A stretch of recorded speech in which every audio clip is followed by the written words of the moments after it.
Hello, Internet, and welcome back to Masks, or Wonderworld, or just what am I doing? Jeez, let's cut. Let's Start restart. over. With that, Start. I Okay. mess up at the beginning. All right, new cut. 3, 2, 1. Hello, Internet, and welcome to Wonderworld Origins Edition 2.0, The Reckoning. I am Sean, your host for this evening. We are missing a few people tonight, but we will be getting a Lindsay very shortly, and Ryan will be, unfortunately, is unable to join us given the holidays, but I'm glad we got everyone here to sort of celebrate the holidays together. I got my shirt on. It's got candy canes on it, and we're gonna hold on to the last vestiges of winter for as long as we can. I don't have a Christmas shirt. Yeah. Or a funny shirt. Look. I guess I could go put on my holiday sweater. I'll be right back. Like Okay. we need your support. Oh no. I'll continue getting this train back on the rails. We have some fun stuff. We have been streaming a lot over the last week just because the holidays and everybody's busy. As you can see by Alex filming from on location. We will have some streams coming up in the next week though, because we have this tonight, and then we have Lords of Misrule on Saturday. Just an FYI, it was tweeted out earlier, but that will be at a different time this week. We're going to be starting at 5 o'clock Eastern time, so that we can make sure we have more people here. Nice shirt. Very cool. And the sequins are reversible. That is really cool. This episode not sponsored by the Netflix series Stranger Things. We'll have that on Saturday. We will not have a Wild Space this Monday because we're taking our hiatus leading up to our new sort of season of the show, which we're all looking forward to. Some new faces, some new locales, lots of new action. It's going to be a lot of fun. But that will be coming up on the 14th. Will be the first or the next episode of that, the first episode of that, however you want to look at it. And then next Wednesday, our 7th episode of Cyberscape goes live. And if you haven't gotten the Cyberscape train, choo choo, do it now. Hurry before it goes off the rails too. Yeah, it slowly is. We're having a lot of fun with it, and we would really enjoy kind of getting some feedback. Unfortunately, with podcasts, we don't really get the direct feedback. We know like seeing people in the chat and can interact. So the more you can like comment on stuff and let us know you're watching and that you're enjoying it, the more we will pander to you. So let us know. I can't think of any other announcements. Do you have anything else coming up that I need to discuss? No. All right. Well, everyone buckle up your candy cane seatbelts. We're pulling in the holiday station for tonight's episode of Wonderworld Origins. Okay. And we're going to start where we always start when I run the game. We come into a news report. Live, we see this time not the familiar face of Carmen Dakota, but a handsome gentleman standing there in a different location. He's wearing a blue blazer with a red tie and has very defined sort of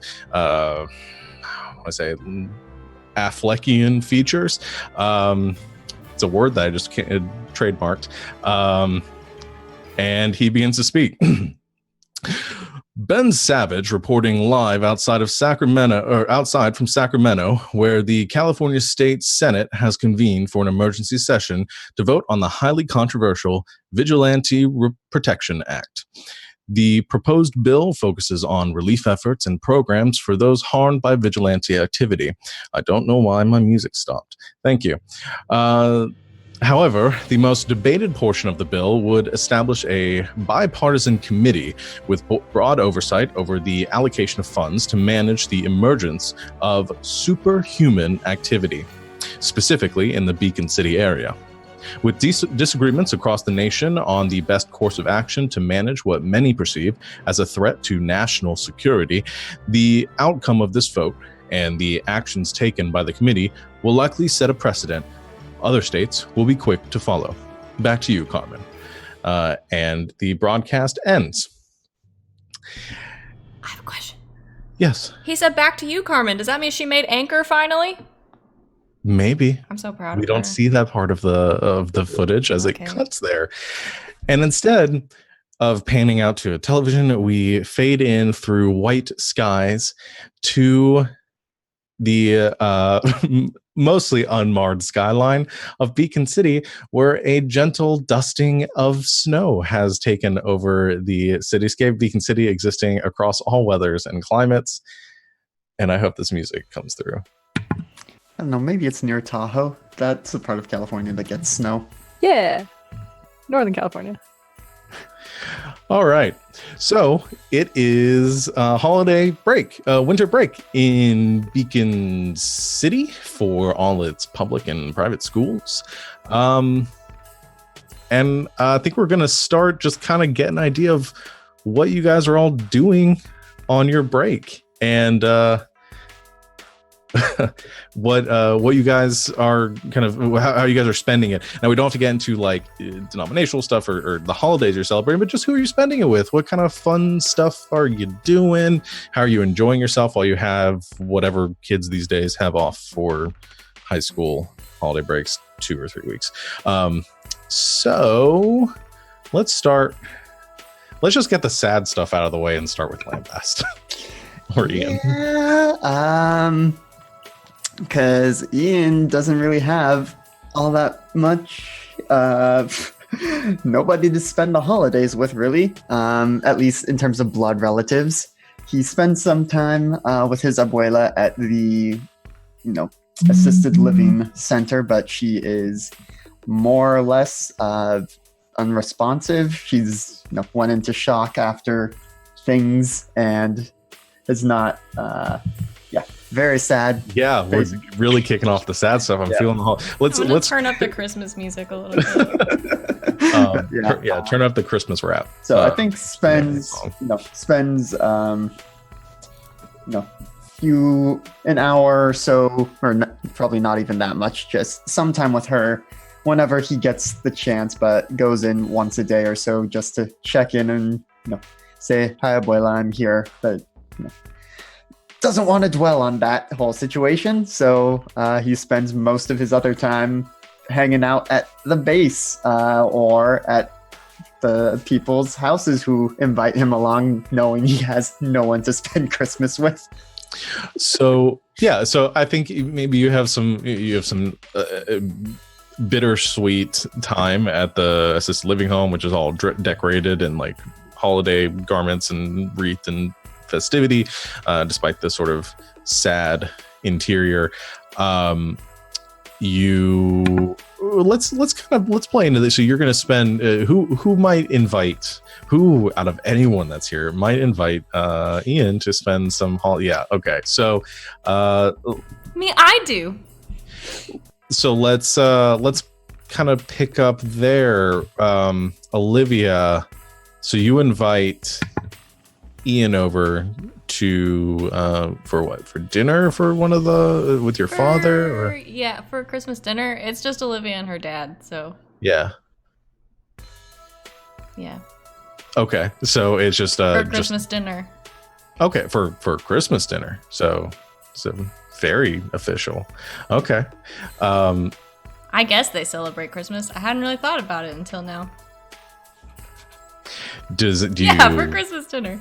So you have a nice Christmas dinner. I can't decide if your dad is any good at cooking. I know we had the scene with him making breakfast. I think Olivia does a lot of the cooking. Okay. I was going to ask whether there's any cooking done or whether it's all like pre-made or you get some stuff from I think she's pretty used to cooking. I think he helps. Yeah. But okay, so maybe we come into the scene of I don't know what Ian does. A very tragic looking kitchen. in the aftermath of Yeah, it's all a disaster. of everything that's been cooked. Maybe you have like a casserole and like a Christmas ham or a turkey or whatever you guys, what do you have for Christmas dinner? I think a turkey. Okay. And So some other stuff. yeah, Not just a turkey.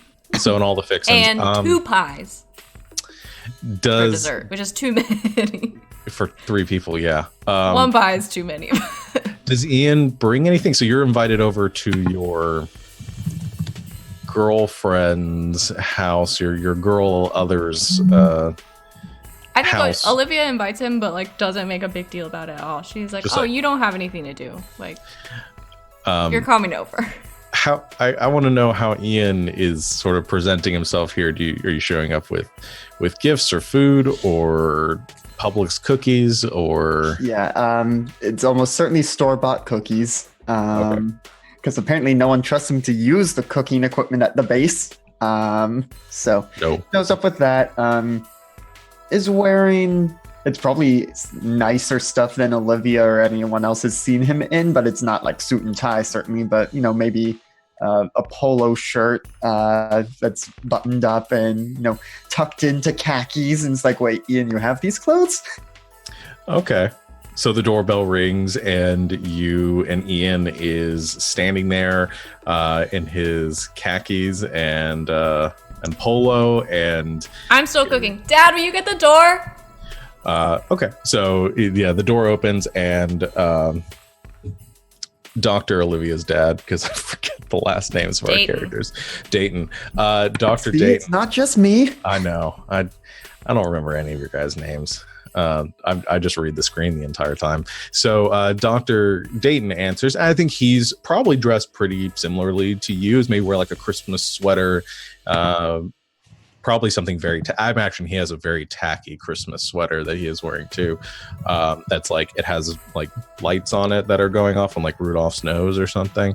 And he's got flour all over his sleeves. And he answers and he goes, Ian, right? Mr. Dayton, Dr. Dayton, just call me whatever you like. I forgot my first name. I understand the holidays are a hectic time. Thank you for having me over.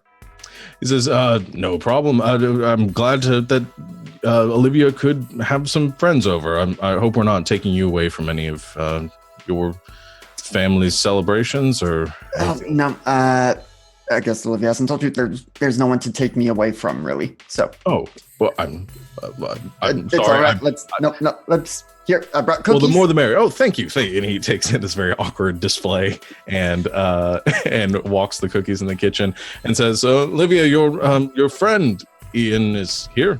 Oh, great. And I think he walks past you and he just has this like mortified look on his face as he goes to put the cookies next to the fridge.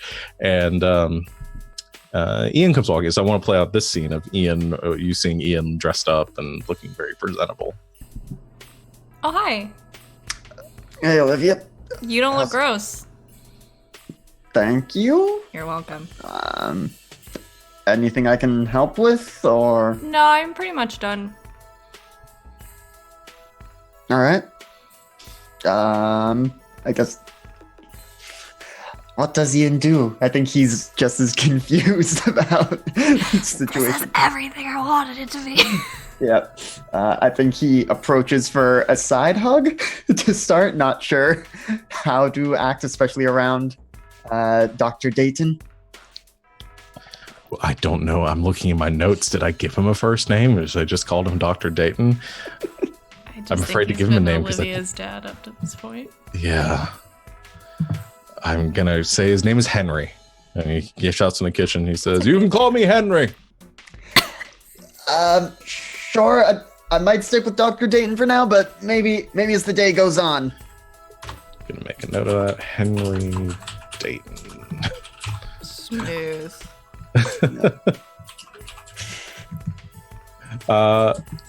So okay, we don't have to play out this whole unless there's anything else you guys want to do there. I just wanted to get a little taste of the awkwardness that was Christmas with the parents.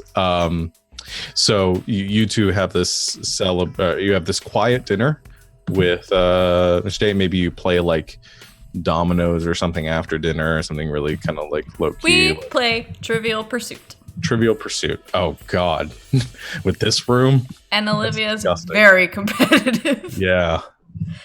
I want to almost make a roll for that, but I feel like that's not even. Yeah, I imagine you play a very competitive game of Trivial Pursuit. Do you think Ian gets very competitive in this, or is it just sit back and kind of read the room?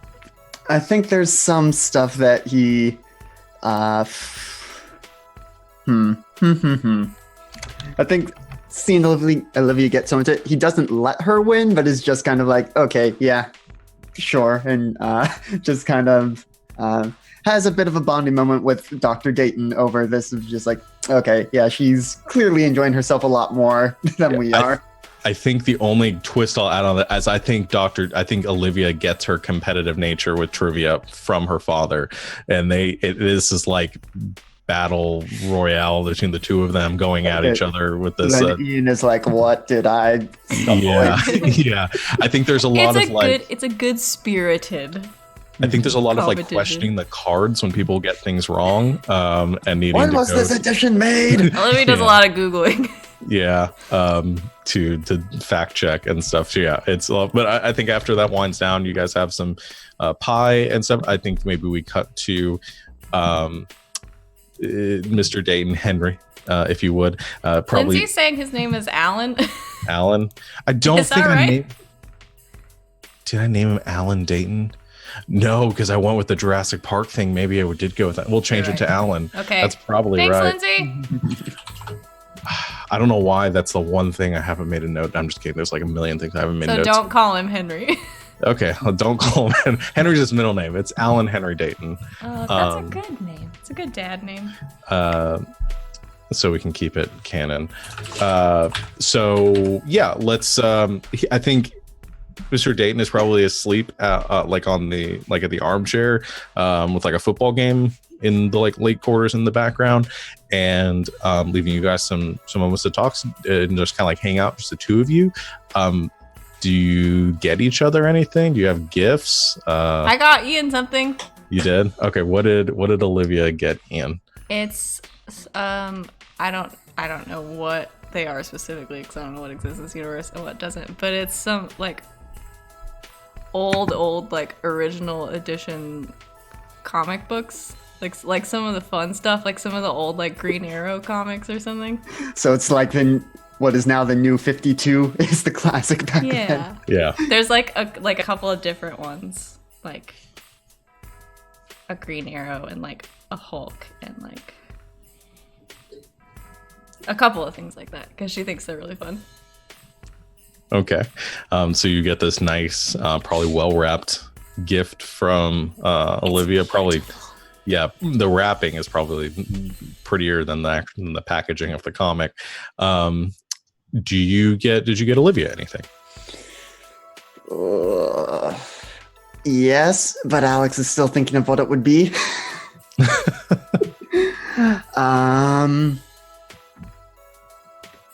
I think probably went out and got her an extra sparkly majorette baton.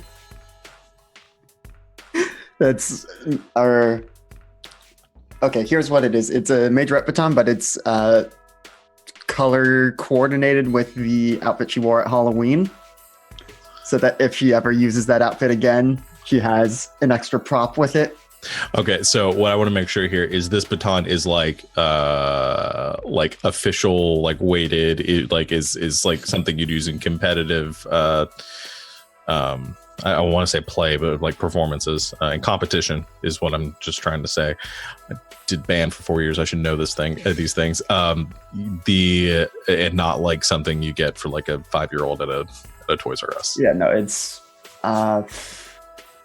it's probably as legit as he could get it. Okay. So dipping into a little bit of money and okay, cool. I like that. He's not paying rent anymore, so True. All right. So you guys exchange these gifts. Any just awkward small talk there or anything we need to dig into? I love it. You're welcome. Yeah, kept thinking about how didn't tell you how much I enjoyed your performance at the time, and I thought, this would make up for me being a shithead then. Thanks, I guess. I really do love it. I'm glad. Also, Okay. you're welcome. You're welcome. Is it just me or is this weird? Am I just overthinking things?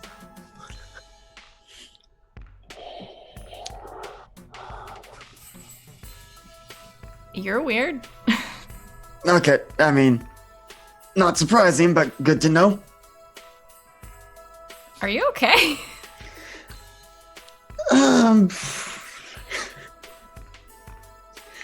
All right, now I'm looking at what Morgan has put in the Roll20 chat. But Yeah, I want to put this out there because Morgan asking the real questions. Do they then suck face though? Which I think the audience needs an answer to that because you are teenagers in exchanging gifts, and there's romantic firelight, and it's and no parental supervision right now. and the parental supervision is minimal.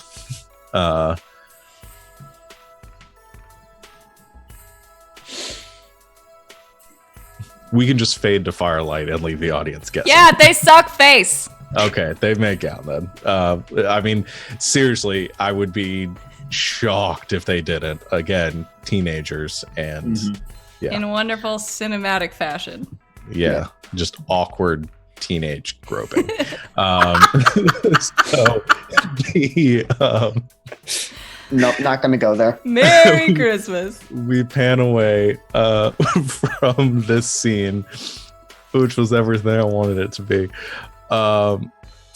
Kiki, speaking of awkward teenage situations, what is her holiday celebration like? Well, I'm sure at some point, maybe not on Christmas Eve, but I know there's probably like a fancy dinner that her mom puts on and invites a bunch of people to. Okay. So I'm sure everyone will be invited to that. But ahead of that, she is spending a lot of her time working on some very special presents for everybody. Oh, really? Okay. So maybe that's a better thing to cut to. So I think, fancy celebration, is this like, do you have a lot of family in the area, or is it like just friends in the neighborhood and stuff like that? I think it's like the dinner that her mom puts on is like, there's like a bunch of like neighbors and a bunch of other people. Like it's a big event. So yeah, like a lot of friends. And I think she has like a set of grandparents in the country. Her other grandparents are in Japan. Okay. So yeah, big celebration. Do you invite any friends, or is any like personal friends from school, like Steven or what's his face? Grant. Grant. I remember. I wanted to say My Chad. turn. That was somebody else. Yeah, Grant. Or do you invite both of them I and make think them compete in a gladiatorial romantic battle for your affections? Yeah, I think she does actually invite both of them because she likes both boys. And not don't really know. even thinking about it, just like, No. they're both friends of mine. Yeah, And- yeah, 100%. Man. So I think it's probably in a very like high school rom-com sort of way, because Grant is a little more, he's athletic and a little more popular. I kind of got the vibe of, and maybe a little more confident. Maybe Steven shows up and he so Grant maybe shows up first, and I imagine he probably brings you a small gift. I'm trying to think. Teenage boys get I think he brings you. Huh. Now I know what it was like when I put you guys on the spot, because I'm just putting myself on the spot now. Have you talked to Grant a lot about like what colleges you're planning on applying to and things like that? No, she's probably actually played that pretty close to the chest. Okay. But I think if that's the case, he probably gets you, given the conversation you had, I think he gets you a CD with his like favorite band on it. Oh yes. And like a very classic, like I think he's into the classics like Maroon 5, and he gives you a copy of his favorite Maroon 5 album, and just be like, we talked so much about music the other day, and you guys were wondering what kind of music I was into, and gives you the copy of the CD. Oh, thanks. Yeah. I'm real excited to listen to it. I bet they're great. And we don't have to get into what you got each of them if you got them both presents, unless you have something in mind. For the two of them. We don't have to. Not at the moment. That's fine. Because I think what's more interesting is what they give you. So he shows up probably a little bit earlier, and then maybe like 30 minutes later, Steven shows up, and he has a gift for you that he gives you right away.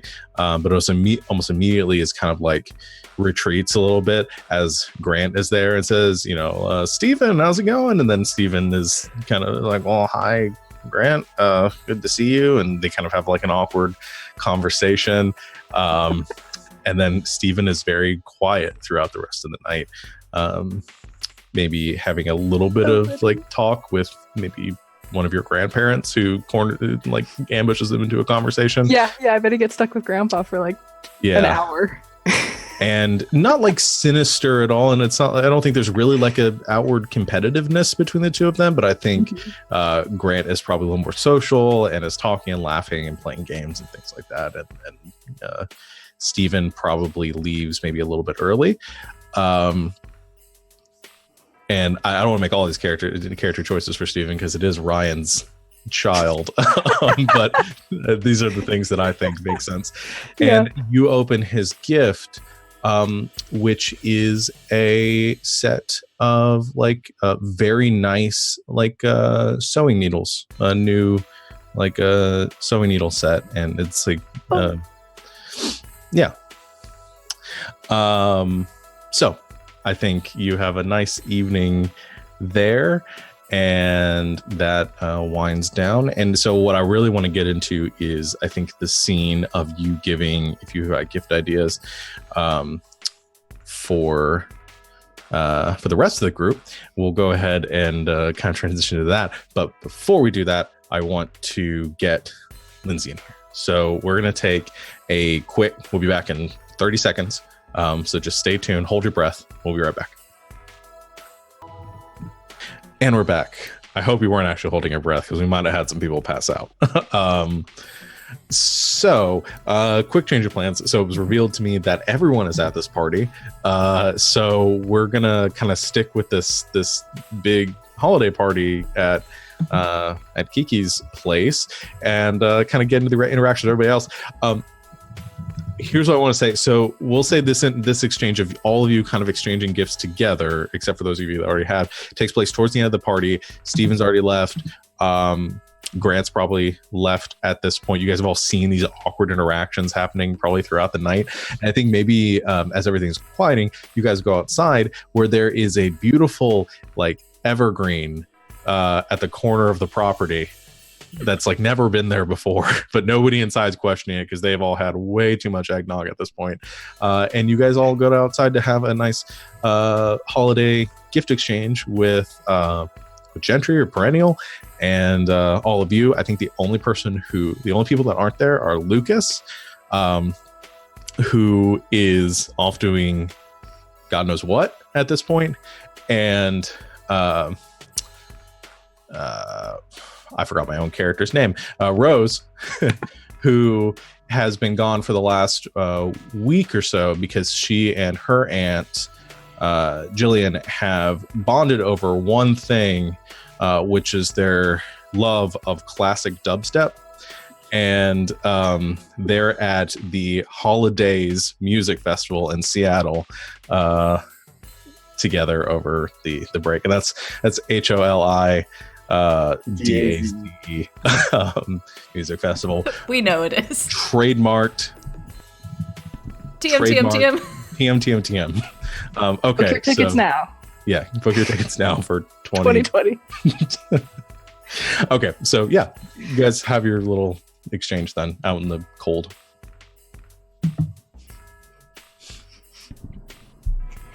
Gentry, you can come down. I will carefully, cautiously, sort of morph back human-ish or humanoid-ish, but like from the back, like in such a way that like my back gets to the house, and so from any window I'll still look like a Christmas tree. Yeah, so the tree just sort of like opens up and like Grandmother spreads. Willow style. Yeah. Oh my gosh, I didn't even realize that was you, Gentry. I'm pretty good at camouflage. I got you guys something. Oh, no way. Yeah. I already gave Ian his, but I gave them their presents that I brought. I give everybody comic book themed stuff because Olivia's really into comic books right now.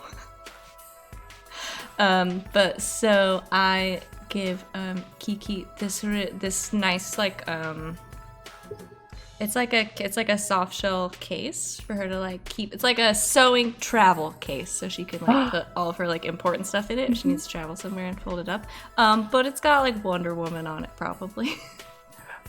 Oh, I don't know if Kiki likes Wonder Woman, but Olivia thinks she does. Yeah, I think she definitely does.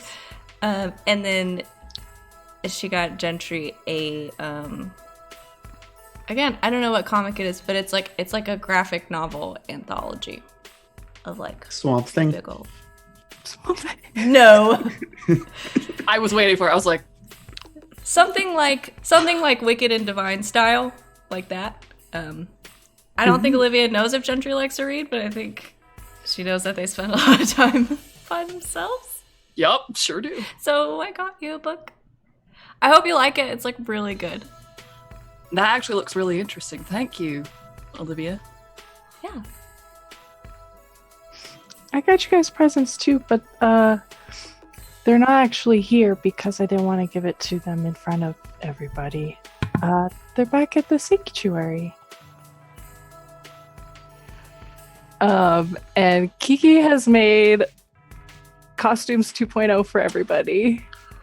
Ooh. Okay, let's do. Is anybody else has any gifts to give to the rest of the group here, and then we can cut to that because I've got a scene that we'll do back at the sanctuary. I think that'll tie into what Ian was going to give Gentry, but for Kiki, he'll go ahead and give her, just a very basic rudimentary sewing kit. It's just like, sure you have a ton of these, but this is just to have on hand. Yeah, I mean, you never know when you gotta repair something, especially with us. We're always getting into scrapes, so thank you. I think Gentry just awkwardly doesn't have anything to give anyone.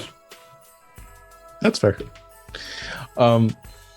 So here's what I'll say as far as the reveal of Kiki's presence is, I think around this time as you guys are all staying out there, maybe having like a hot drink and like talking and like cool kids chatting in the corner of the party, you all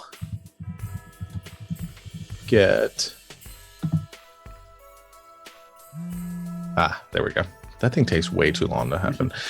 You guys all have your phones go off and you look down and you have a text. Is that still going? Okay, hold on, I'll turn that off. Wait, someone's calling me. Hang on. You guys all look down. You have text from Irma. Or actually, no, these are from Hector. And it just says, Does tomorrow. Hector only text in all caps? Yes, and it says, I love him. Tomorrow at 3. See you there. And that's it. because over this break, every couple of days, pretty much, you have all been training with Hector and Irma at the sanctuary. So that's where I want to cut then, is to the next day back at the sanctuary and the reveal of these last gifts that you have. So I guess we'll go with Kiki's, as I think we're seeing everybody in their new costumes. Do you have like descriptions, or do you just? I have some like general descriptions, and maybe you guys can help me out. First of all, she would have at some point, like before starting all this, pulled Gentry aside. Like, hey Gentry, do you guys? So like we're going flashback in time. Gentry, do you have a second? Yeah, I don't know if you're sleeping or not. Nope, I don't really sleep, but yeah, I got time. What's up? So I kind of want to make costumes for everybody, but I want it to be a secret, but I want it to fit them. And you're really good at making things. Do you think you could like make like a form of everybody? Like little wooden mannequins of everyone? Yeah, something like that. So then I can make sure it's the right size. Yeah. I've only got the one, and it might be kind of cool if I have a bunch of them. You know, I think I can. Give me like a day or two, make some observations and stuff, and I'll get them to you. Okay. Because you're always really good, you know. And I know, Lindsay, we talked about this. I don't remember if you remember, but at one point we talked about Gentry and Kiki having worked at the clothing store together for a while. And so, yeah, Kiki Back remembering that back in the day, they were a people. But yeah, remembering that like Gentry was real good at like picking out sizes for people. Okay. So then we cut to the 26th or whatever, later in the month, is after your holiday celebrations. Everybody coming in, and these spotlights maybe going on. To the background is doosh, doosh, doosh, doosh, doosh, of illuminating the like wooden or like thatched like. They'd probably be wood. Gentry would have spent a lot of time and effort making sure like it's just one solid piece of wood. Okay, yeah, I think you could do that. Yeah, and everyone is a different wood, so it's like a different color. I like it. So everyone has these beautiful, like polished wooden like mannequins of yourselves, in like perfectly tailored to your sizes, with your new costumes on it. So let's get the basics of what everybody's costume upgrades look like, considering most of these are big upgrades, especially Ian's little homeless man. get up. Get up. Okay.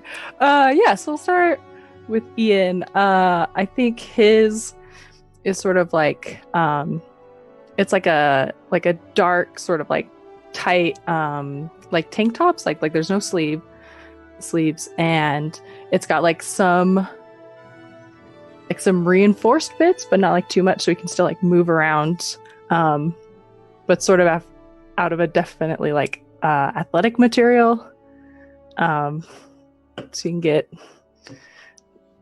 sweaty and move around in it and everything. And then I don't think Ian would have a cape, but I don't know, unless it was like yeah, I don't think a cape works for Ian. Yeah, no, not a cape. Yeah. You can't spin kick in a cape. Yeah. But yeah, sort of like very like athletic looking outfit, and then does have like a mask that has like a cool like tail on the end, like that could be tied in the back, and then like the pants are sort of styled after like a gi, like that he would fight in, so like kind of open and like can like move around a lot in it. Is the mask still modeled after like the goggles that he was wearing initially? They had like eyes on him, right? Yep. Yeah, I think would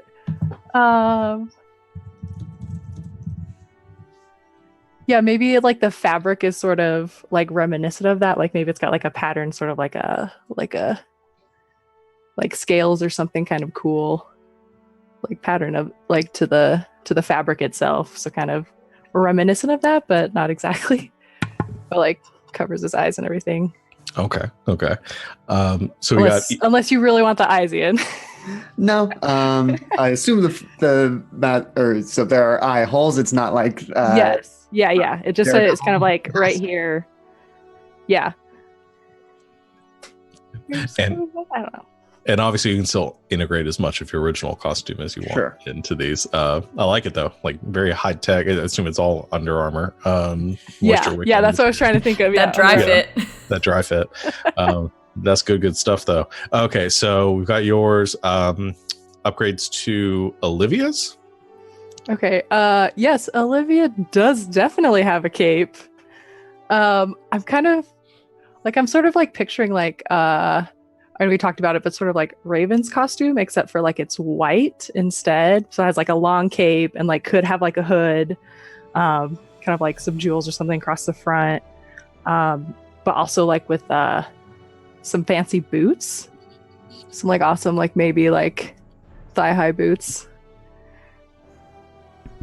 I want to say that the white version of the Raven costume is literally on my Pinterest inspiration board for this character. No way. Yeah.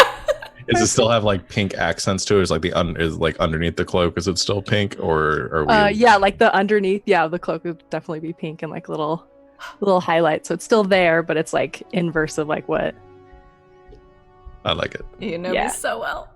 Yeah. Okay. We can do if you have something for Lucas or for Rose, you can go through those, or you can say what yours is. So for Rose's, I was thinking it's something kind of like a mix of like which one is it?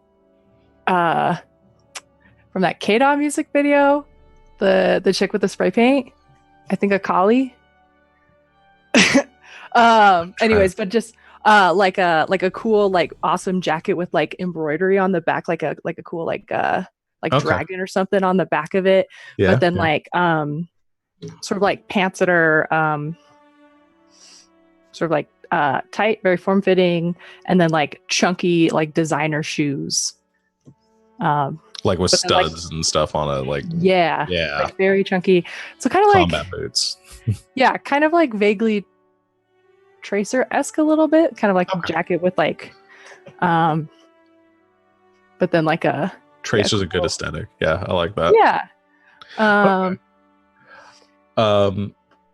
Okay, and then probably nothing for Lucas. Well, I was gonna say Lucas doesn't really have a costume, so I didn't know. No. And Perennial doesn't really either, so I don't know if you make anything for either one of them. I have an idea about Perennials. So instead of like an outfit, it's like a utility sort of belt that can like expand, because like she saw how she could like change her shape. But in it, it's got like different like chemicals, like plant nutrients that you could like use, or like bits of water, just like didn't know exactly what to do for a perennial. Like seeds and stuff you can insta-grow and things like that. Yeah, like really stuff cool. that she could use, and how she's like goes out and like makes her little like plant graffiti stuff. So, like something she could use for that, but then also stick like other things in. Yeah, I like it. Perennial is shocked and touched. Well, Okay. And then what does your costume look like? Or do you change yours at all?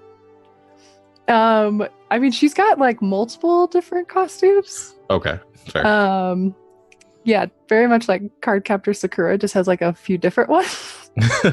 So probably has like now like a winter themed sort of one. Like maybe it's white and it's got like accents of blue and Okay. like fun for winter. Yeah, very like Sailor Moon-esque a little bit. It's got like a big skirt and like boots and like gloves and everything. Perfect. Yes. Okay, so you guys are all kitted out in your new costumes, and I think so you have a big sort of, I think, like a training area of, or no, we do have the big training area of the of the sanctuary. I want to Yes. say dojo. That's not what I wanted to say. We have a dojo in the sanctuary. In the sanctuary. The danger room. So I think you're in there right now, and you are sort of squaring off against Hector, or the Golden Duke, kind of individually, and then as a group. He's having you kind of test out some different things and some different moves and strengths and weaknesses and things like that, and is sort of going real hard. I think most of the training that they've been focusing on, and Irma kind of standing off to the side, giving some pointers and using her powers to kind of play things back and show some of the results of your training to you guys.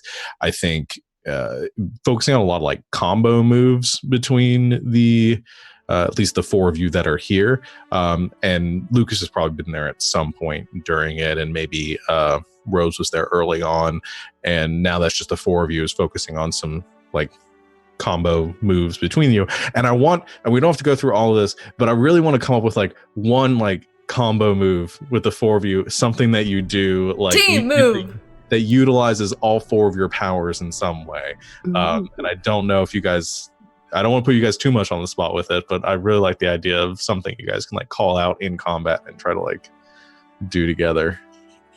Yes. Keeping in mind your different powers and abilities and things like that.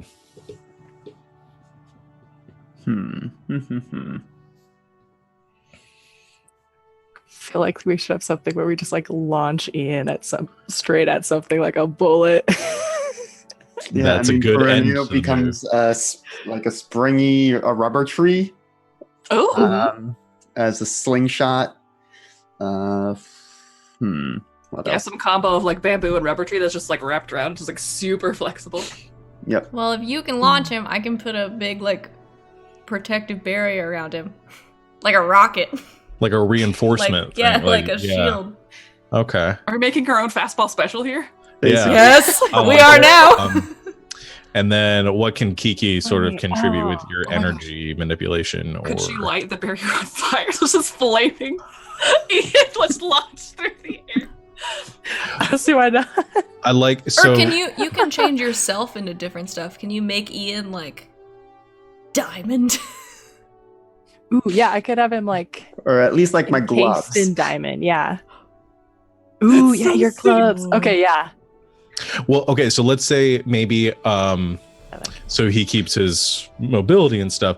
Maybe you psychic construct some like barriers around Ian's hands, and then Olivia, and then Kiki transmogrifies those into like diamond Okay, yeah. I like it. bowls. So that way it kind of combos what both of you are doing there. Okay, so you guys practice this move. What do you want to call, like, what's the call out for this move? My first thought was something to do with trebuchet. Ooh, I like it. Hmm. So I feel like it's something Ian's got to call out.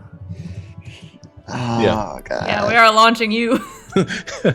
Are you So okay what with would being Ian want launched? to say? Yeah, no, I mean, definitely. Are you consenting to this? Because we all were like, let's throw Ian really hard. Yeah. I think everyone As a that, team. that is on board with it now. Possibly Oh. something to do with like javelins. I don't know. Thinking of throwing weapons. Well, I was trying to come up with like a diamond From the pun, chat, 'cause diamond in the buff. No!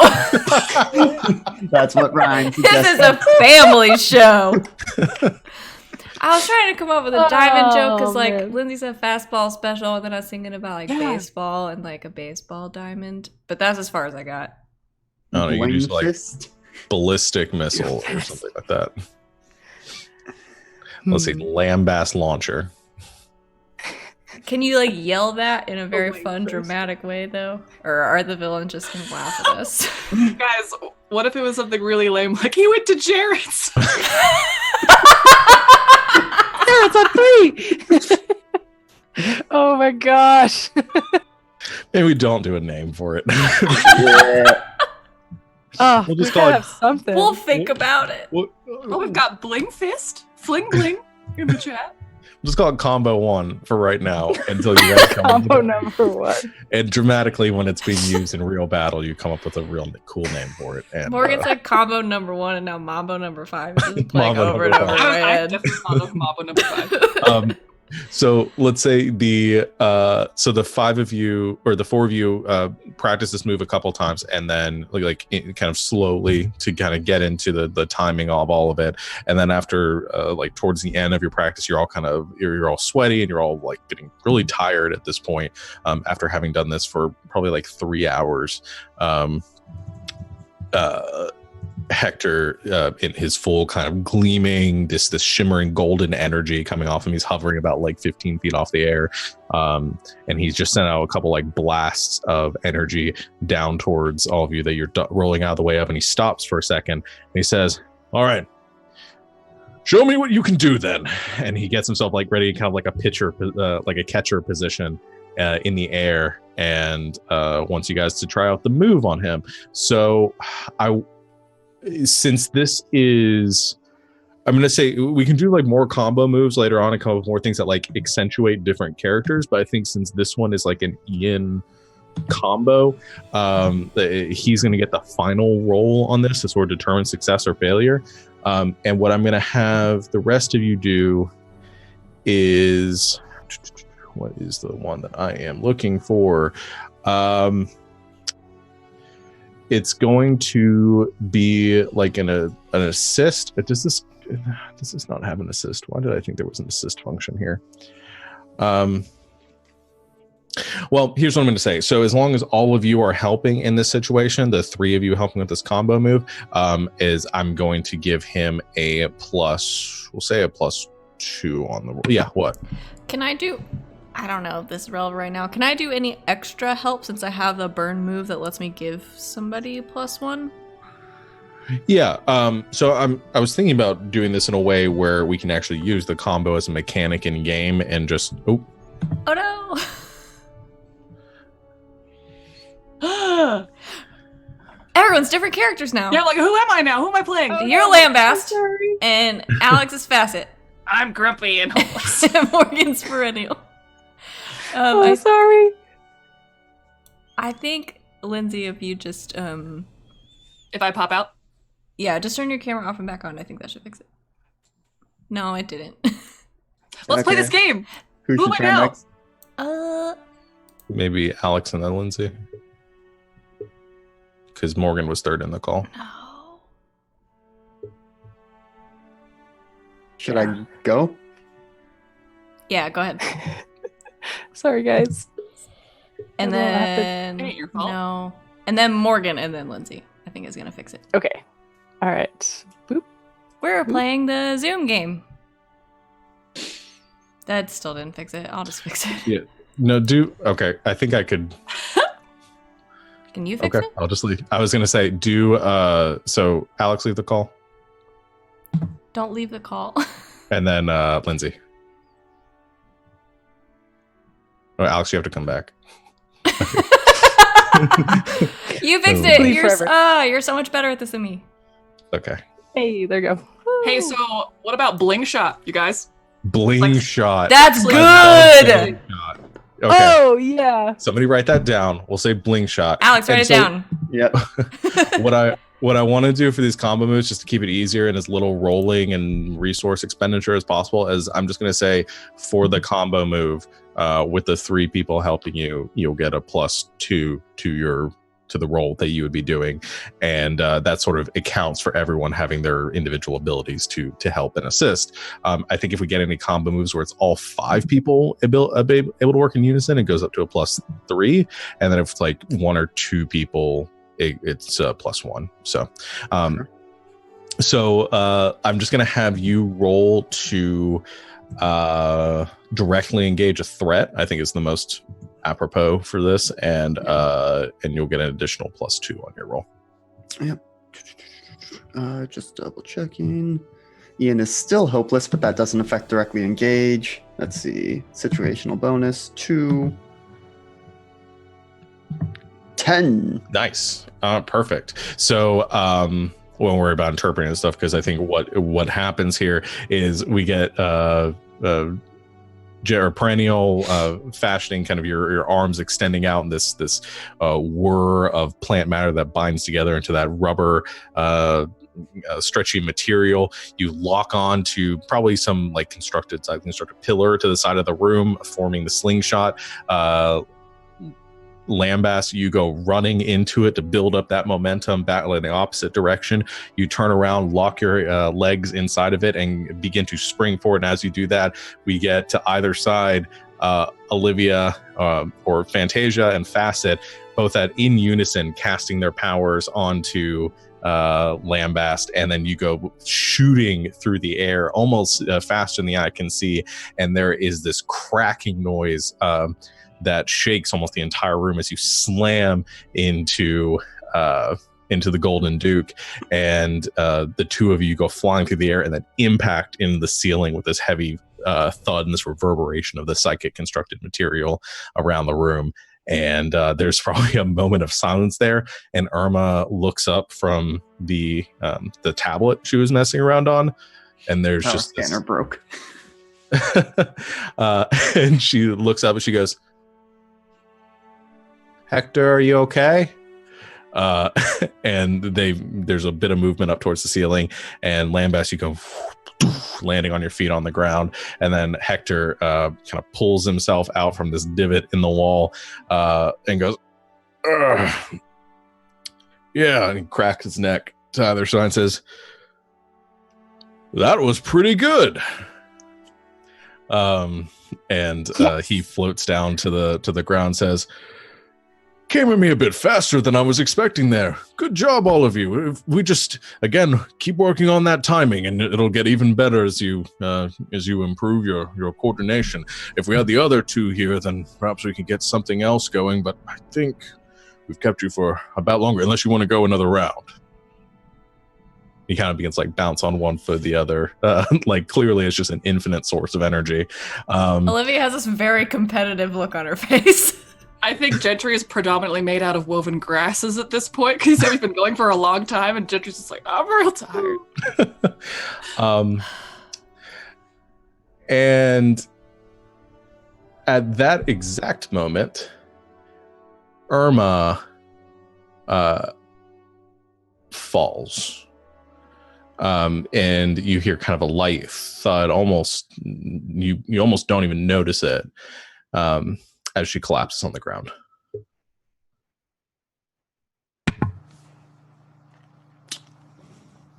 We almost don't, but we do. You do notice it. That's why I told you it does happen. Oh, good. That's not good. And Hector, I think, goes rushing over. He says, "Irma, are you all right?" And he picks her up off the ground, and she's just like staring like a mile long stare, like towards the ceiling, not really focusing on anything. It's just sort of limp in his arms. Is this like a time travel thing, or? I'm not sure. I haven't seen this happen before. And at that moment, her eyes focus again. She shakes her head. She goes, shit, crap. Outside right now. And she goes running towards the door. Okay, let's go. It follows. Yeah. And you all go kind of fleeing outside out, and she's running just as fast as she can towards the front doors, and she goes streaking out through the one entrance you have to the sanctuary.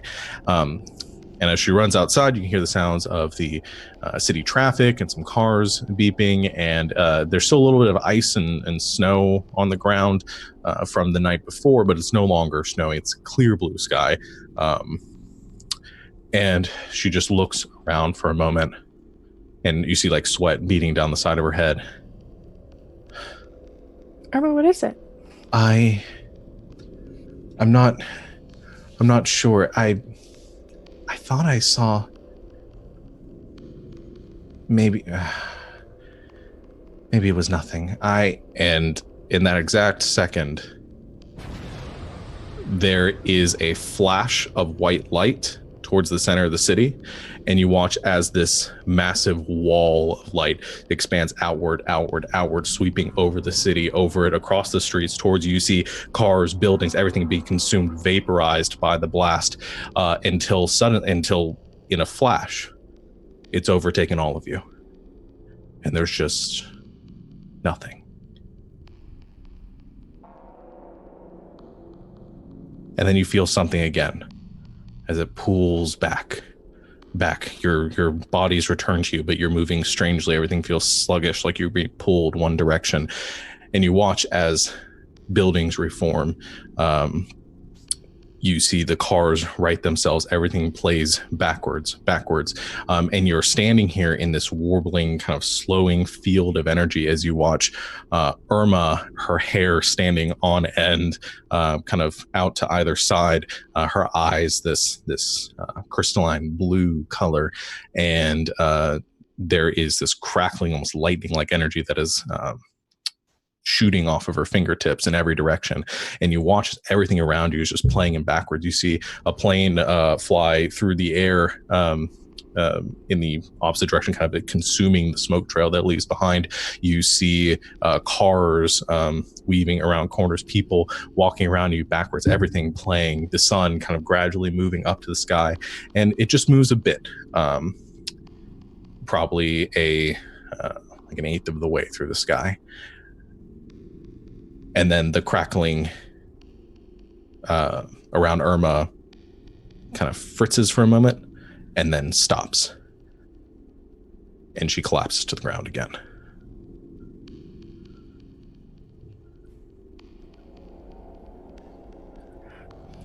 And Hector, I think he probably catches her in that moment, realizing what's happening, and catches her and says, "I've definitely never seen that before.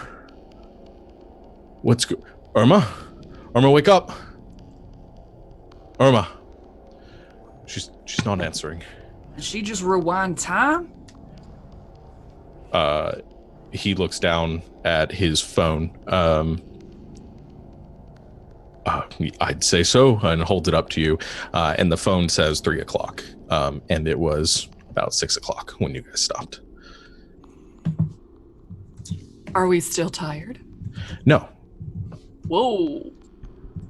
What the heck? You still remember everything that happened, but any physical damage or exhaustion has now gone away. And Hector says, I have no idea. You saw the explosion, right? Yeah. And I don't know what's going on, but we have to stop that from happening. Can you wake Irma up? And I think he continues to try to wake her. I'm looking for some other music. That's not really what I want. Let's go with... No. That's better. If he's not able to wake her up, can I try to help? Let's get her into the med bay. We got stuff in there.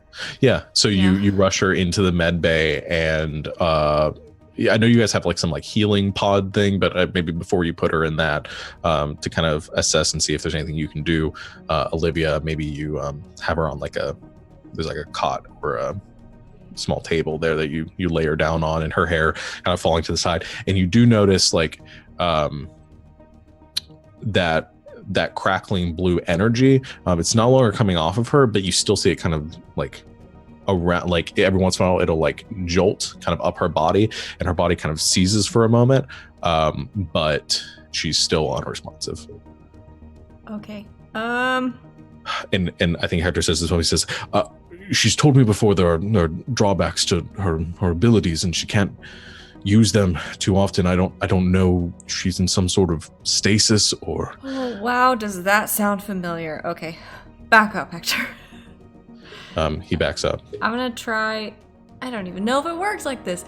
I'm gonna try to tap into my, like, some combination of my, like, psychic powers and my, like, memory manipulation powers, and try to... I'd try to wake her up, I guess, try to get into her brain. Okay. And wake her up. Roll to use your powers. Oh, jeez. 7. Okay. So mixed success there. So on a 7 to 9, you mark a condition, or the GM will tell you how your effect is unstable or temporary.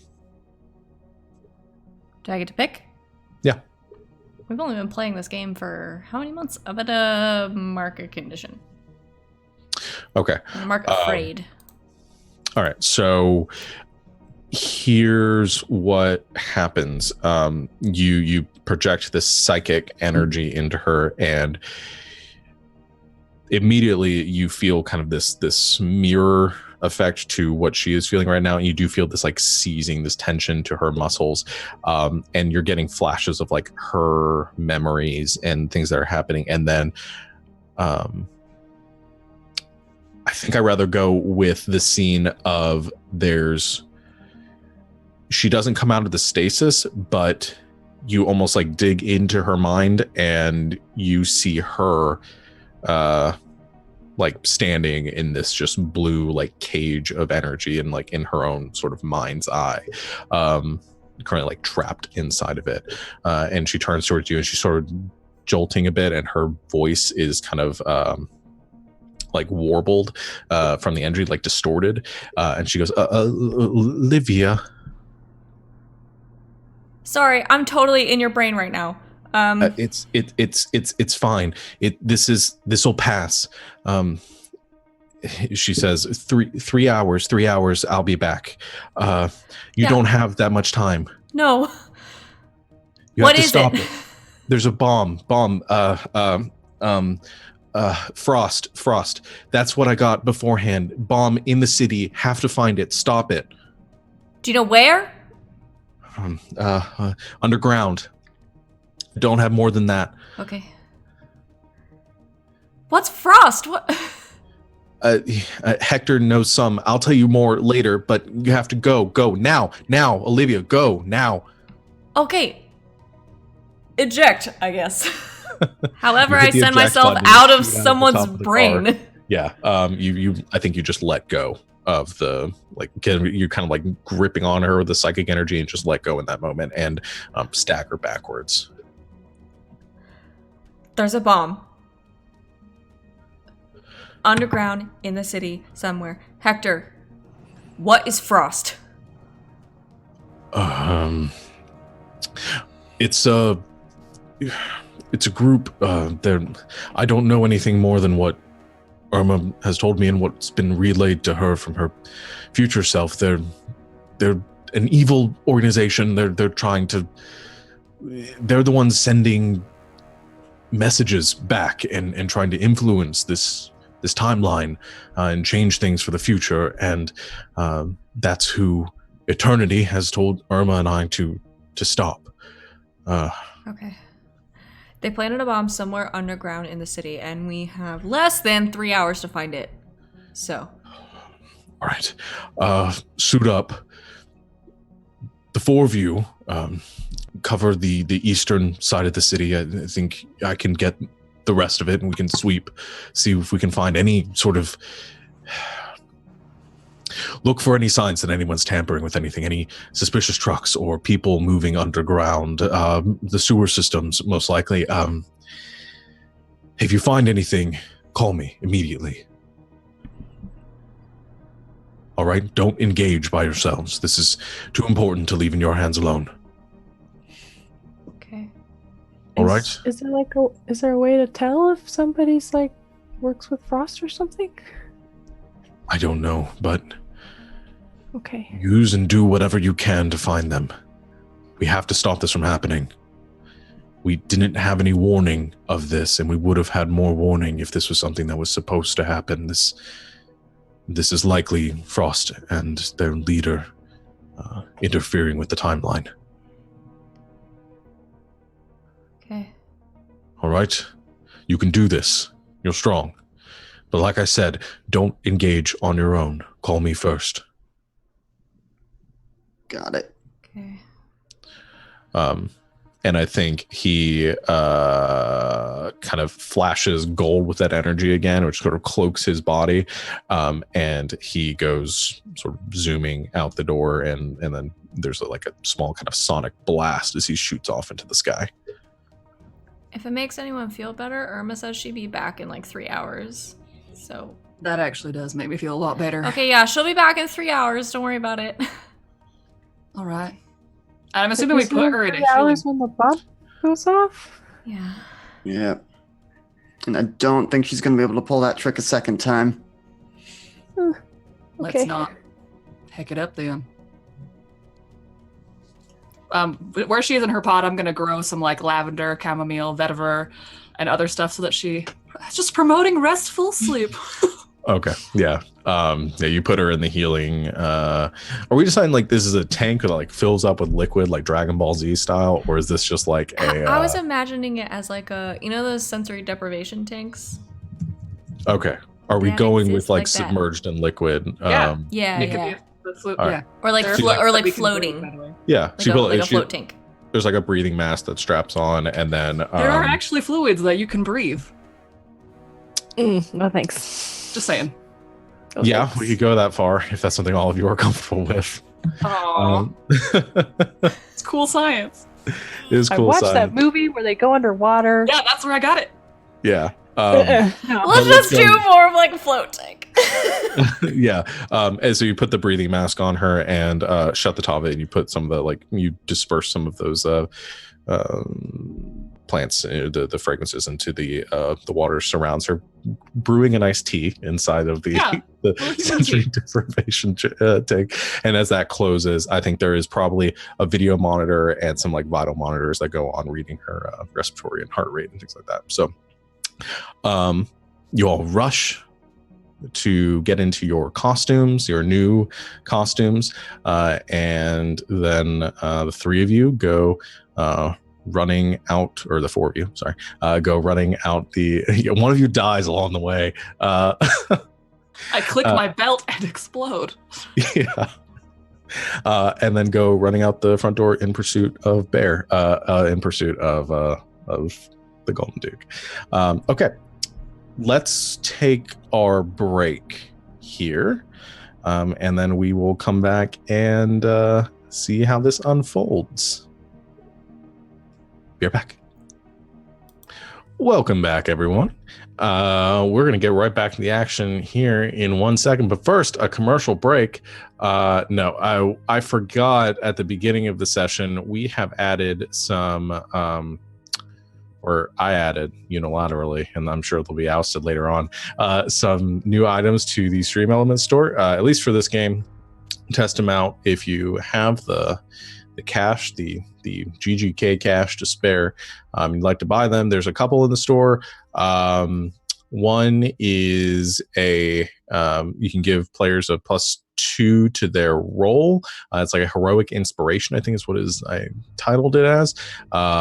There's another you can, I think I called emotional support, and you can clear a condition for one character.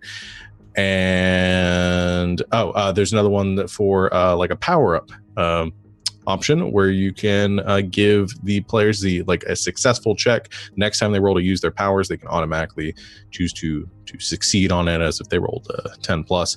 You can see the cost in those in the store, and there are obviously timers on them, so you can't just keep buying them.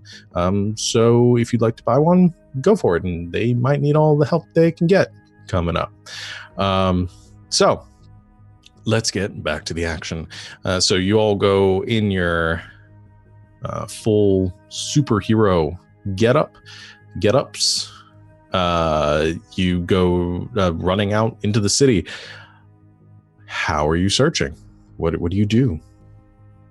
Hi, this is kind of Perennial's bag. So Cool. I would like to ask, Perennial was out and about in the city for many moons before picking up with the Raffle Stop Squad, now the Vigilantes. They had to get out of Dodge pretty quick and had to know what was going on kind of a lot. So could there potentially be like a root system? Like just these thin like network of deep roots, maybe some fungi throughout the city, just like underneath asphalt, like just, all over. Okay, so you're asking if you could have been sowing this throughout your time as a plant in the city? Okay. If it wasn't Beacon City, I might say no. In this case, that makes a lot of sense, I think, that you could have been doing that over this time. So my question then is, assuming that's in play, how are you using that to aid in this? I'm the transformed, so not only do I have plant affinity, so I could just like touch an end of a root and be able to like, what you guys know? What's up? And the grass are like, yo, perennial, I saw this dude, but not really. Also, I have what's it called? Flesh manipulation. Okay. So literally, I could just drop my perennial body behind as a husk that like rapidly withers and just like transport myself through the plants and become the root system of plants. Okay. And just like go and look all over the place. So a sort of, you are transferring your consciousness into the root system, into all plants. Okay. That I'm in contact with. You're in contact with. Yeah, no, I gotcha. Yeah, I definitely know where. So it's like speed surveillance. Pretty much. So what I will say, this would be like sort of an assess the situation would be what I'd normally have you roll here, but I will, in this case with this setup, I assume your freak is probably better than your superior. Oh yes. Yeah. I'll let you go ahead and roll plus freak, and we'll treat it as an assess the situation. Okay. Like, and right before Priya does this, like, all right, now don't freak out, and then just like grabs a root of something and then just like appears to all intents and purposes to just die. It's like the eyes go empty and blank and the body just like falls over and is like really brittle, just like imagine this like horrible screeching noise as this happened. No, just kidding. It just yeah. So your life force is sort of sucked out of your main body. Yes, and I rolled an 11. Ooh, okay.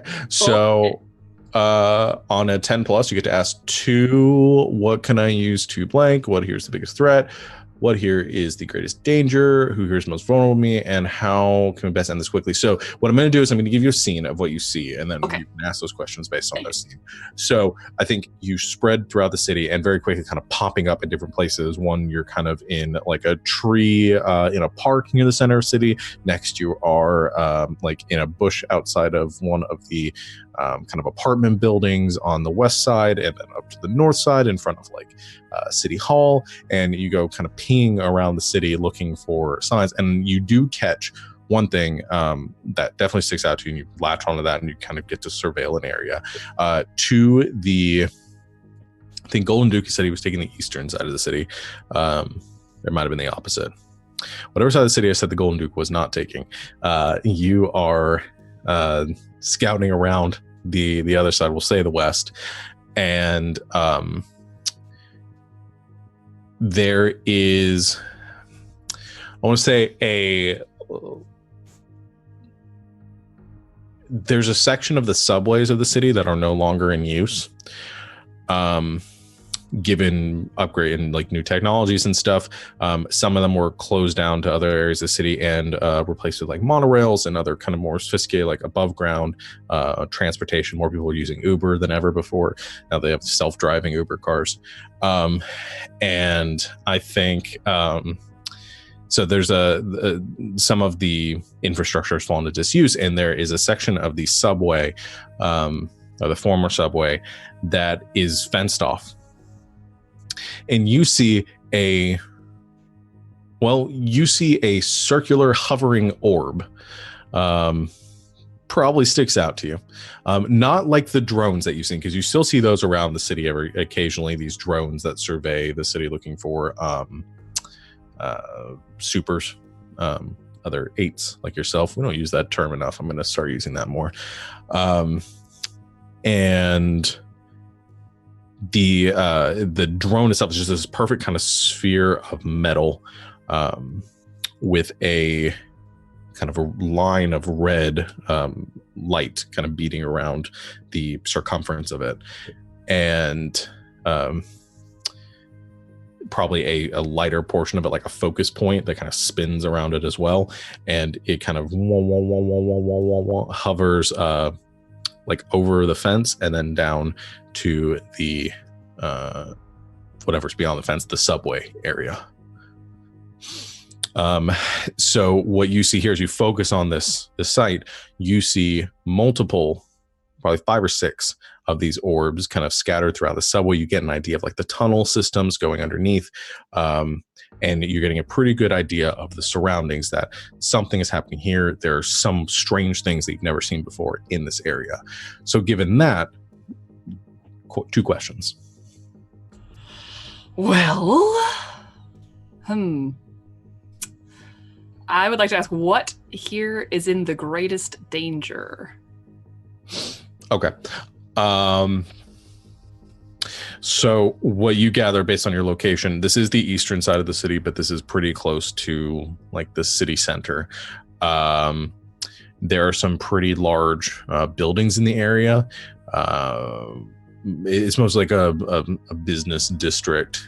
There's not a whole lot like residential housing in this region, but there are civilians nearby, and these orbs, these things that are floating around, it doesn't seem like most people are noticing them, because they are in a little like, well, it's like with these fences up around this portion of the subway and some of these older buildings around here. They don't seem to be seeing them. They're doing pretty well to stay out of sight, or at least people that have noticed aren't doing anything about it at this point, assuming it might be another police drone system. But if there were to be some sort of conflict outside this the subway, the people of the city are going to be in the greatest danger at that point. Man, these are difficult questions. How many orbs are there? That's not a question I can ask. Nope. I don't even know if I can ask how to end this, because nothing has started. I don't know what they're doing. What is the biggest threat? Probably the orbs. Yeah, and I mean, you can ask the question, and I will interpret it to fit what I think would fit into that question. So the questions don't necessarily tell you what the answers are going to be. They're not leading questions. Okay.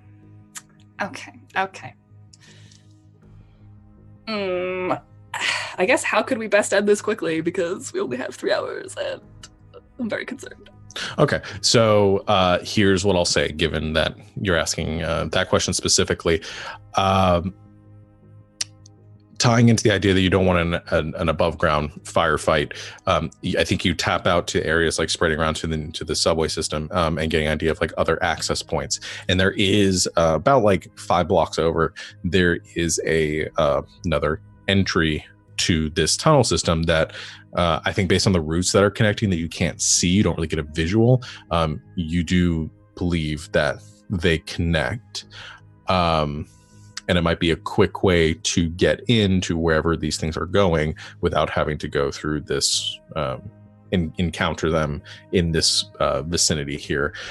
So you gather to end this quickly, entering from a non-surveyed point may get you in that to where you need to go. Okay. So feeling like I got as much as I could get out of that, I'm not sure how long it took. I'm going to pull my consciousness back out of like the same plant, that whatever that I grabbed on in the first place. And it like blooms a bit, like has a little creeping root that connects to Perennial's fallen body.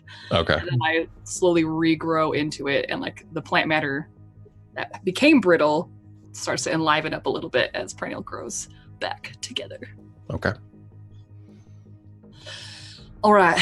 Well, there's some funky orb things in the subway system. I think I found a place where we can get in, keep it out of the public eye, keep them out of danger. And I will describe to them the location / street location of where it is. Yeah. Maybe we should tell the Gold Duke that's where we're going, just in case we lose signal down there or something. I'll text him.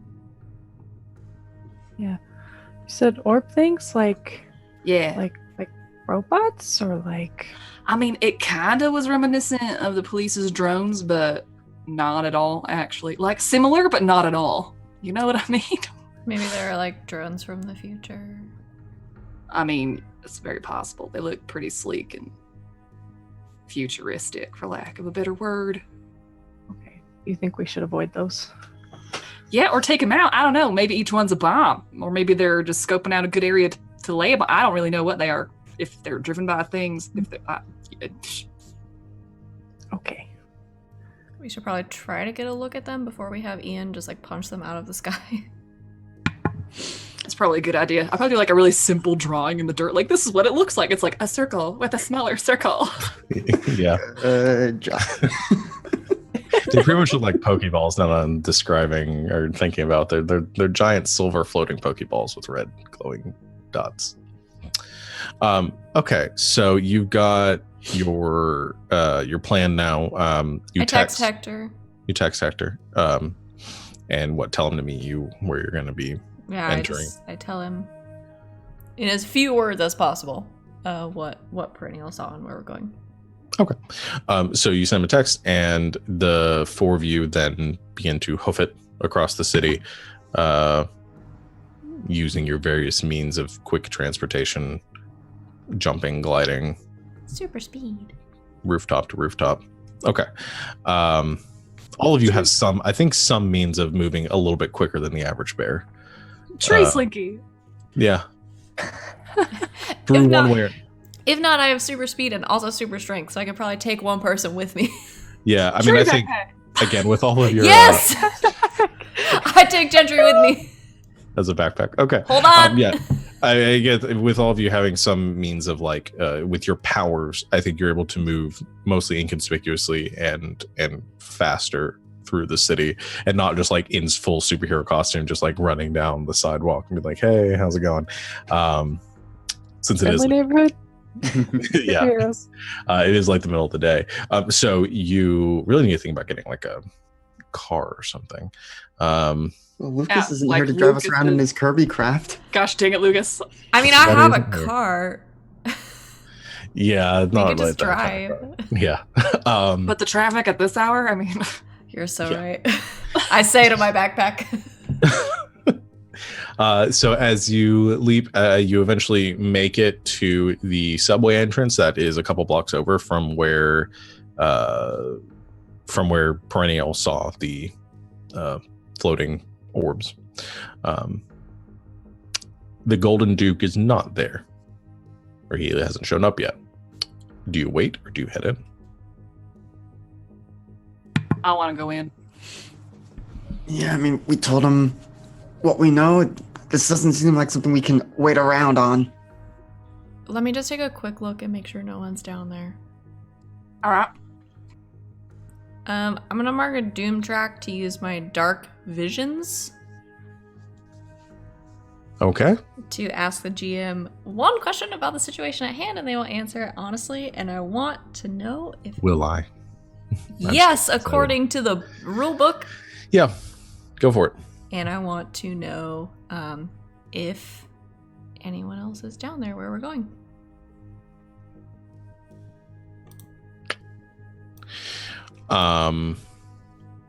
That's trying to decide. I want you to be a little more specific than that. So anyone else, as in besides the flying robot things? Any people. You just want to know what's any people down there. Yeah. Okay. So we know the flying orbs are down there. I want to know if there's any like people down there. Okay. No, there are no people down there. I think you do get the sense. I'll give you more of that because you're marking a doom track for us. I'm going to be a little more generous with it.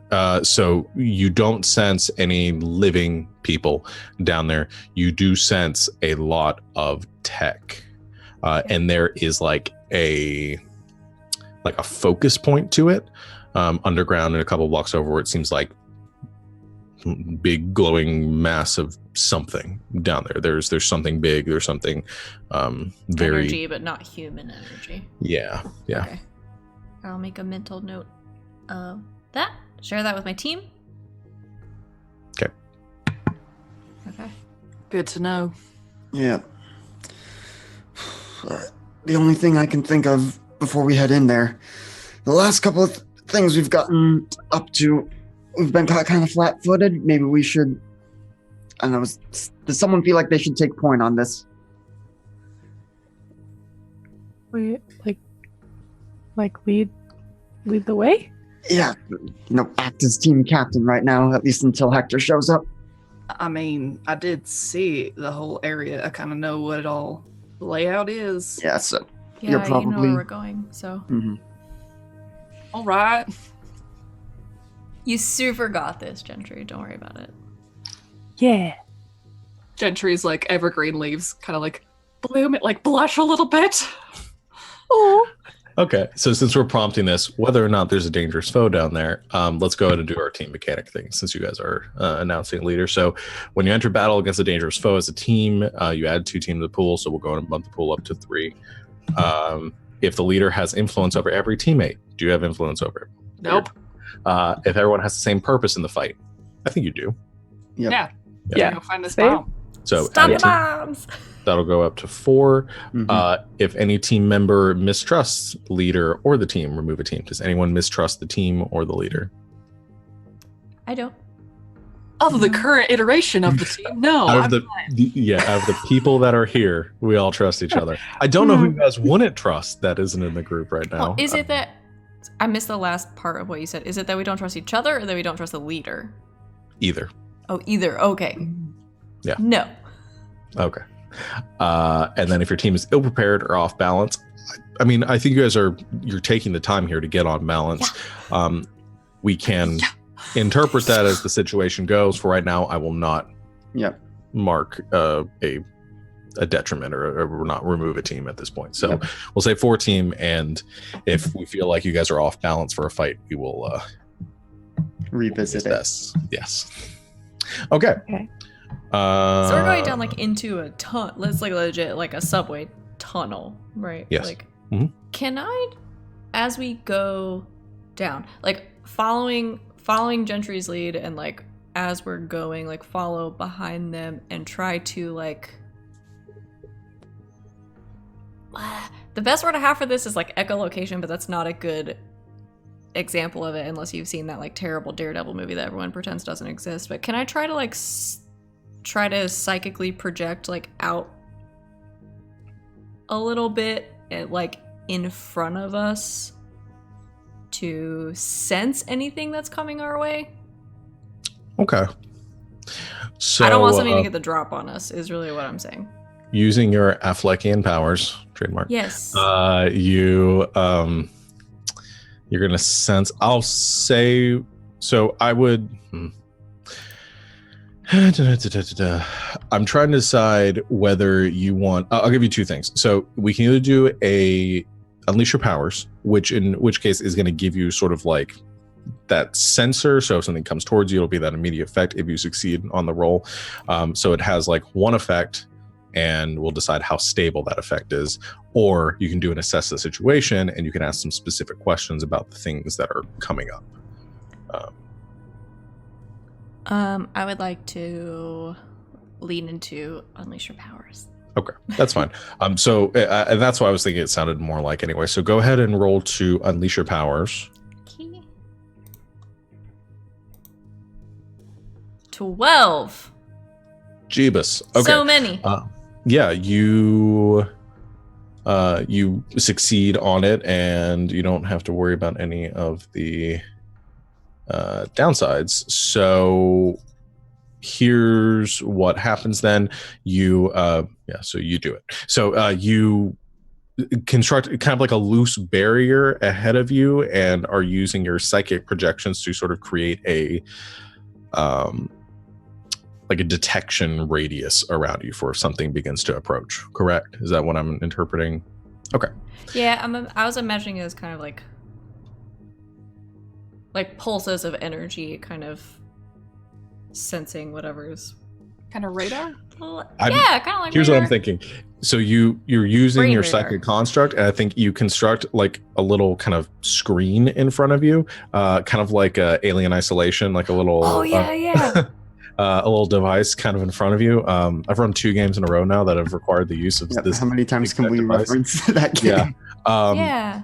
Yeah, but you know, maybe not. It's not like a sophisticated device, but there's like a It's screen just ahead something of you. that will and like, then- if anything's coming towards us, it'll like ping. Yeah.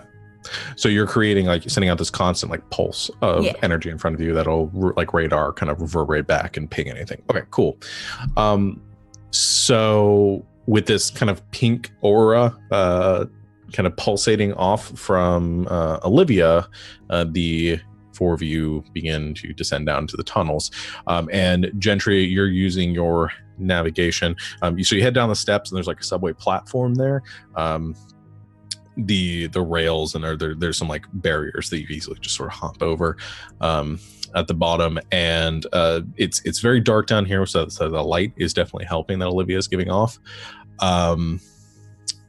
There's nothing in this immediate vicinity, and then the tunnel or the subway tracks themselves, you can see the tunnels leading out in two directions. Gentry, with your plant map that you have, you know which way to go, and you begin to head sort of west in the direction of where the creatures or the droids were located.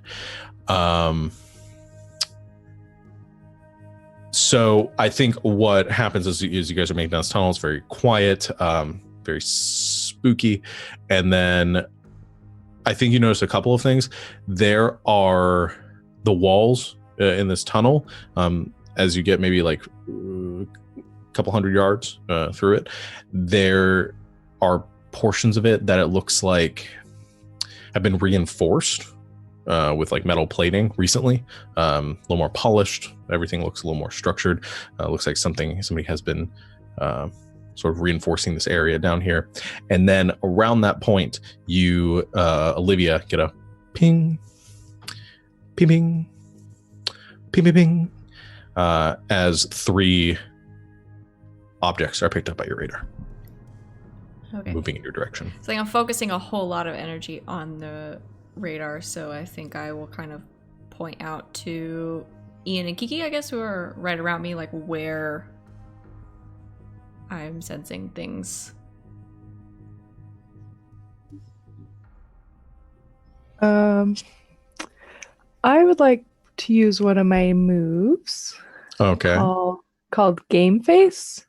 When you commit yourself to save someone or defeat a terrible enemy, mark a condition and take +1 ongoing to all rolls.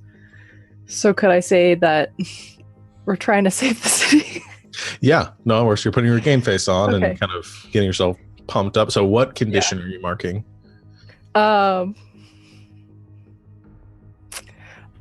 think afraid, like we're going through the spooky tunnel and is like there's a timer and it's like if we don't make it then the whole city's gonna be destroyed. So she's kind of a little freaked out. Okay, so you mark afraid, and I think kind of tighten the straps on your maybe like even though you're feeling that fear and down, so like pushing through it and putting on more of a show and getting a little more like amped up, ready to go, whatever is coming towards you. And around that time, as that's happening, suddenly you see you all hear that noise, and you see 3 kind of glowing objects begin to hover out of the darkness ahead of you, and you see those orbs kind of come into a line and they stop kind of hovering there about 40 feet or so in front of you, and there's a click and you hear this and they spin and then they open up, and then you see this like cannon mounted on the inside of all 3 of them, and they go and they begin to like spread out and to charge up these blasts, and it's choo choo choo as they shoot lasers in your air in your direction. So they are firing upon you. What do you do? Let me get some better music going. Oh boy. I know what I'm gonna do. Go for that. it. Okay. I mean, Go. I want to, if I hear that sound or see that, want to, no, I'm gonna try to psychic construct like a shield. Okay. In front of the team. Okay, we'll go with defend somebody. Okay. 11. 11, perfect. So on a hit, you keep them safe and you choose one. You can add team to the pool, take influence over someone you protect, or clear a condition.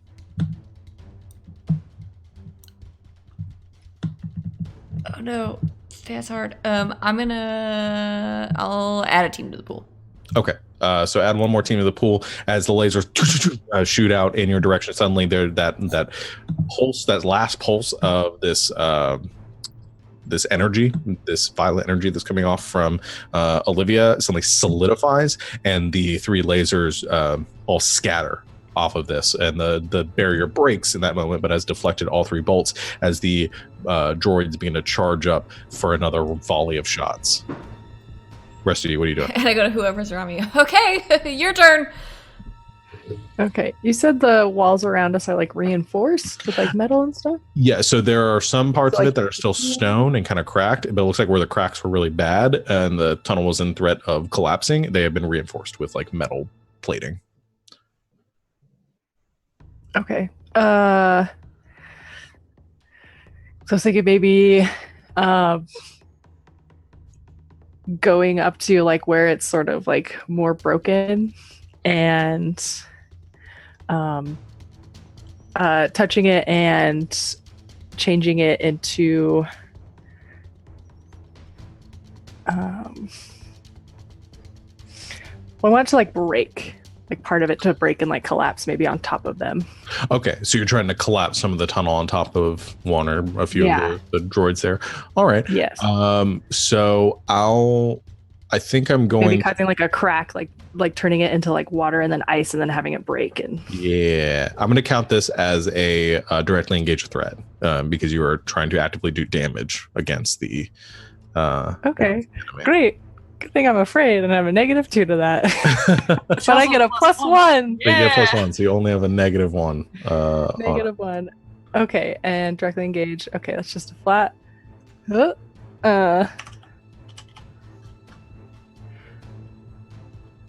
Okay, so I guess I need to put in a +1 here when it has the pop-up. Yeah, because it'll automatically do the -2 for the afraid. Okay. All right. A 7. 7. Okay. So that's going to be a hit. So on directly engage a threat, you're going to trade blows, and you get to pick one from the list to resist or avoid their blows, take something from them, create an opportunity for your allies, impress, surprise, or frighten the opposition. Okay, I'm going to try to create an opportunity for Ian. Okay, so I think this is what happens. And you kind of go running between or like ducking underneath one of the droids as it spins around to fire at you. You roll over to the wall and you place your hands on it. And what you're trying to like something fragile or like transmogrifying the material into something like I'm trying to make like a chunk of this like rock come down and like land on them. Okay, so maybe one of the support, you touch one of the pieces of metal and kind of alter its substance to like a glass, and that portion of the ceiling, it suddenly cracks and then goes tumbling down and crashing down on top of one of these droids. I like it. It fires still in that direction as it is crushed by that debris. It does fire a bolt towards you. I'm going to have you I'm gonna have you take a powerful blow from that. So I need you to roll plus conditions marked. Okay. A 9? 9. Okay, so roll on that, huh? yeah, but 9 isn't the worst it could be. So you get to choose one from the list. You lash out verbally, provoke a teammate to foolhardy action, or take advantage of your influence to inflict a condition. You give ground, and the opposition gets an opportunity, or you struggle past the pain and mark 2 conditions. Ooh, that's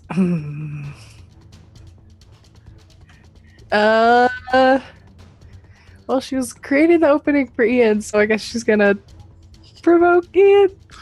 Okay. Like, get in there, do something. Okay. As you see, Kiki is blasted by this laser and then just kind of thrown into the side of the wall, which cracks for a second. She lets out this yell at you, maybe a little bit more angry than you would have expected. You did create the opportunity in that situation. And I think more of the wall is being collapsed and some rubble is falling down on these droids, which are kind of spinning in place and I guess trying to assess the situation and trying to get a better idea of what's going on. They seem to be a little bit thrown off by some of the debris that's been kicked up. Ian, what are you doing? I want to take some of the debris and either discus it or shot put it into the droids. Okay. So I want to define this a better. So being provoked to full hardy action. I guess what are you doing in this situation? Like as part of this is something that is like kind of opening yourself up a little bit more. Yeah, I think rather than taking any kind of evasive action and getting up in their face, dodging any shots they might take, I'm just planting myself at this pile of rubble and just chucking it. So okay. I am. What am I trying to say? I don't even know what I'm trying to say right now. But you're provoking them a little bit and kind of, yeah, I like it. Okay, so go ahead and roll to directly engage. Yep.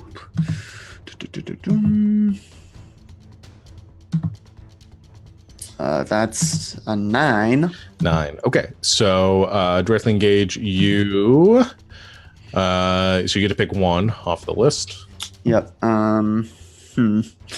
I don't feel like these orbs can be impressed, surprised, or frightened, so I want to take something from them and I think create an opportunity for my other allies. You're only picking one right now because you rolled a 7. Yes. Then I will take something from them.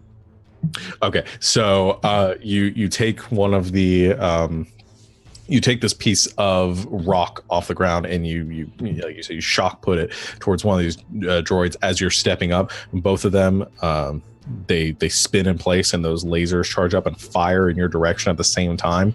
So I think at the exact same moment as you throw that piece of rock, 2 laser bolts hit you and send you scattering in the opposite direction. So I'm going to have you mark a condition from that, and you can decide which condition you mark.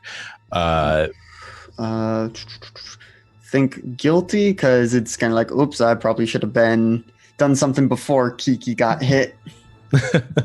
And as you go scattering across the ground, that I think the debris hits the droid, and then the droid ricochets up and bounces off the ceiling.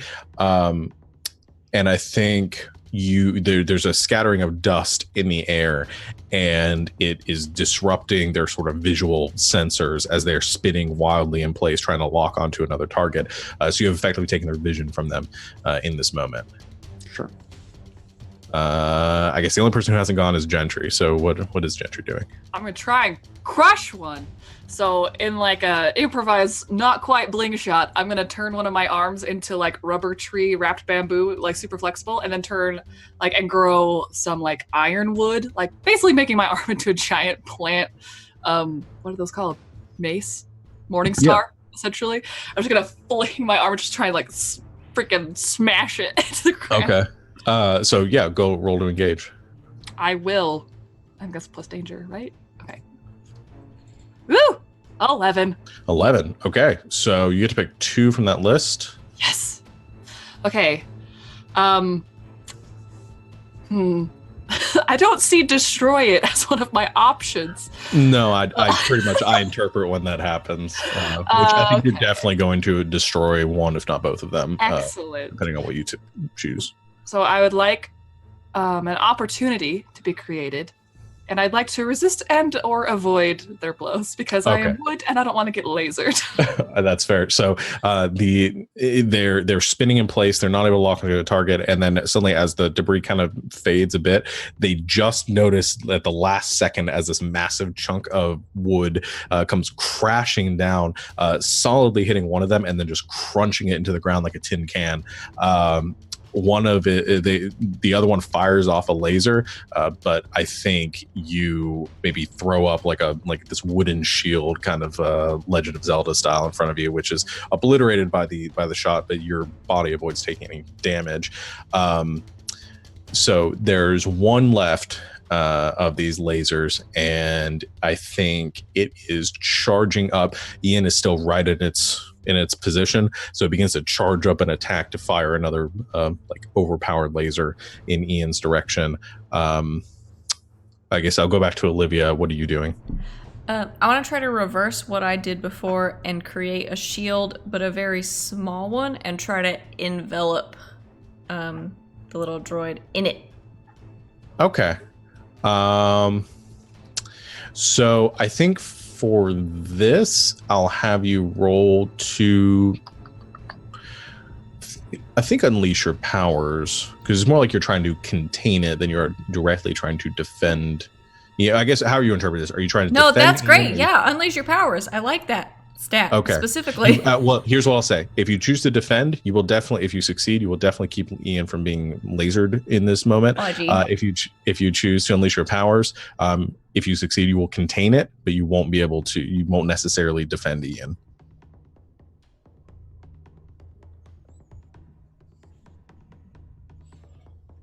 Oh no. Oh, I'm gonna unleash my powers. Okay. I was gonna say, we're here to help you. 9. Okay. So in this case, as far as unleash your powers goes, you succeed, you do it, but you can either mark a condition or the GM will tell you how the effect is unstable or temporary. Which, here's what I'll say. Unstable and temporary is going to mean that the laser gets through to Ian. I'm gonna mark a condition. Okay. So in this case, you are able to fully contain the blast as you kind of push past the pain. Trying to decide whether I count that as overexerting yourself. I was gonna ask. I'm not gonna count it because you're marking the condition. I'm not gonna give you the double downside because you did roll pretty well. If you rolled worse, I might have you do both. I marked insecure. So. Okay. And I think the way we'll kind of wrap this up is you throw the barrier around the laser or around the droid, and then it fires off another blast. And as it does, there's kind of this like from inside the bubble. And as you release the barrier, this sort of crumpled, it looks like the laser sort of ricocheted back into the main cannon, and the whole thing kind of destroyed itself, and it collapsed to the ground in a metal scrap heap. The end. Is everybody all right? Oh, well, just as long as we're on this dimension, I'm still relatively impervious to lasers. Why wouldn't we be on this dimension? Oh yeah, you missed that. Oh, we what probably told you about it at some point. Yeah. I mean, I know what you're talking about, but like, has something happened? Did I miss something? We're okay. All right. Ian, I'm sorry I yelled at you. I got scared. No, I should have stepped up to the plate. I just, I guess now we know making them blow up doesn't make us blow up. So I will be less hesitant about smashing them going forward. I mean, I'm not gonna lie. I thought they were the bombs. I mean, that's a fair guess. So, like, better safe than sorry. But clearly they're not. So wherever it was that they were kind of swirling around, is probably where we'll find the bomb. Yeah, there was that big energy center. So if you can get us to that. Yeah, I can. Yeah. If anybody's hurt, I can patch you up like quick first aid, but I think you gotta press on, otherwise we get vaporized again. Yeah. Yeah, let's just keep going. Yeah. And I think very quickly checking to see if we have magically self-reception to let the Golden Duke know what just happened, what's going on where we are. Down here, no bars. Oh, wait. Can I psychic construct a cell phone tower? Perennial, Entire tower. Perennial, can you make like glowing moss that points the way we went so you can follow us? Yeah, I can. I'll make some bioluminescent fungi. Okay. Oh, that's really smart. And also, Perennial's just like, if Hector does ask, those engaged with us, we did not engage with them. Totally. We're still in the clear, right? Okay. Yep. Okay. Oh yeah, he did kind of tell us to not. Well, yeah, he doesn't need to know. The droid shot first.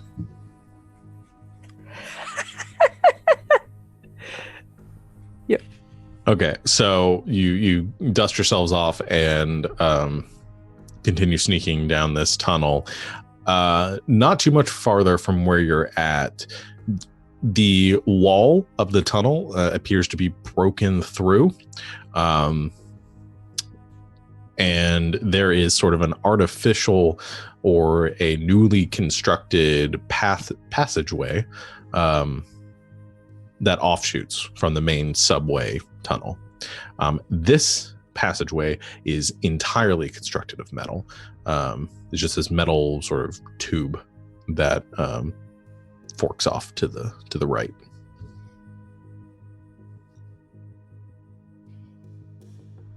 Is this the way that we go, Perennial? Is it? I ask God. Yeah, I mean, I'll say as the two of you just laughing. We're all giggling about what's happening in chat right now. Can we talk about this for a second? Yes. I don't want to take a second. Please, can we talk about it? We're talking about whether or not Ian would have cleared his hopeless condition, Which he has been hopeless since Halloween. Yeah, by sucking face with Olivia. Because the hopeless condition is cleared by throwing yourself into easy relief. I don't want to get into the complicated dissection of the phrase easy relief in this case, but given that you guys had a nice peaceful evening together and relaxing and had a chance to just kind of be yourselves and have like some you time, I would count what's happened in the last couple sessions as some easy relief. You could also ask me. But I guess the biggest question is whether Olivia makes it easy. Yes. Okay. And again, I'm not sitting here defining relief. We're talking about this since Halloween, Sean. Jesus. Because we're teenagers here, guys. Yeah. Lest we forget. Okay, we're moving on now. Cut back to the action. We're moving on. You wanted to talk about it. Yeah, so is this the right tunnel? Everyone was just giggling and nobody was paying attention to what was going on. That's true. I missed the entire description. I am assuming there's a tunnel. Yes, there's a Kissing. tunnel. Oh, they kissed. They're all metal. Yeah. It's like a big metal tube. Offshoots. Offshooting from the main subway tunnel. Oh, so this is probably the part that I had not seen before because my roots can't go this far. Yes. You don't sense anything beyond this way because you don't really know the size or the scale of it. But I will say, Olivia or Fantasia, with your kind of sensing earlier, this is probably what you were feeling based on the distance and direction. Okay. So I will communicate all of this. What do you do? Sorry. Do you guys want me to try and scout any more than Olivia already is, or should we just kind of? I mean, I can. About how long has it been since the rewind? Oh, gee. Ooh, yeah. To move through the city. Ooh, I wish I would have picked ticking timer. We'll say hour and a half. Okay, that's a bit longer than I was expecting. So if it's been that long, I say we just go in. We don't have much more time to. Yeah. Let me It's a go big first city. so I We're can at moving least on warn foot, you guys. so yeah. Sorry. Go ahead. No, it's okay. I was gonna say, just like, I'll go first. I can at least warn you guys. Yeah, I'll be right behind you, in case. Okay. I go in trying to push out as far as I can. Okay, so you're trying to do detect another, anything, like detecting things in the Yeah. room. So I'm going to say in this case, the effect that you're going for here is slightly different. You're trying to detect something that's specifically in this location versus just detecting something approaching you passively. So I'll say assess the situation is where I'm going to go on this one. Oh, this is going to be really bad, you guys.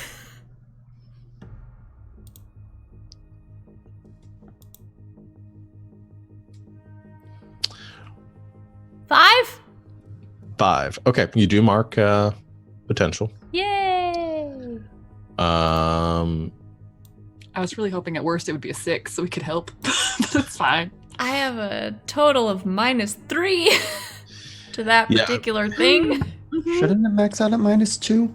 I thought we had that conversation earlier. I have a -1 and then a -2 from a condition. Yeah. -3 is the most max that you can have Okay. in anything. So then was it +4 that it maxed out at? We don't need to have this conversation right now. We'll review that later. Oh no. So yeah, you get the potential. You attempt to sense through. Here's what I'll say in this: you're extending everything kind of as far as you can, trying to sense anything you can, and then you just get this kind of this backlash, this jolt of everything, kind of like stretching out a rubber band and then having it snap. So I am gonna say that you do overexert yourself in this moment. So I'm gonna have you mark a doom. Oh yeah, that's Bom, bom, bom. That's 5 on the doom track. So We're fine. So I reset and I get another.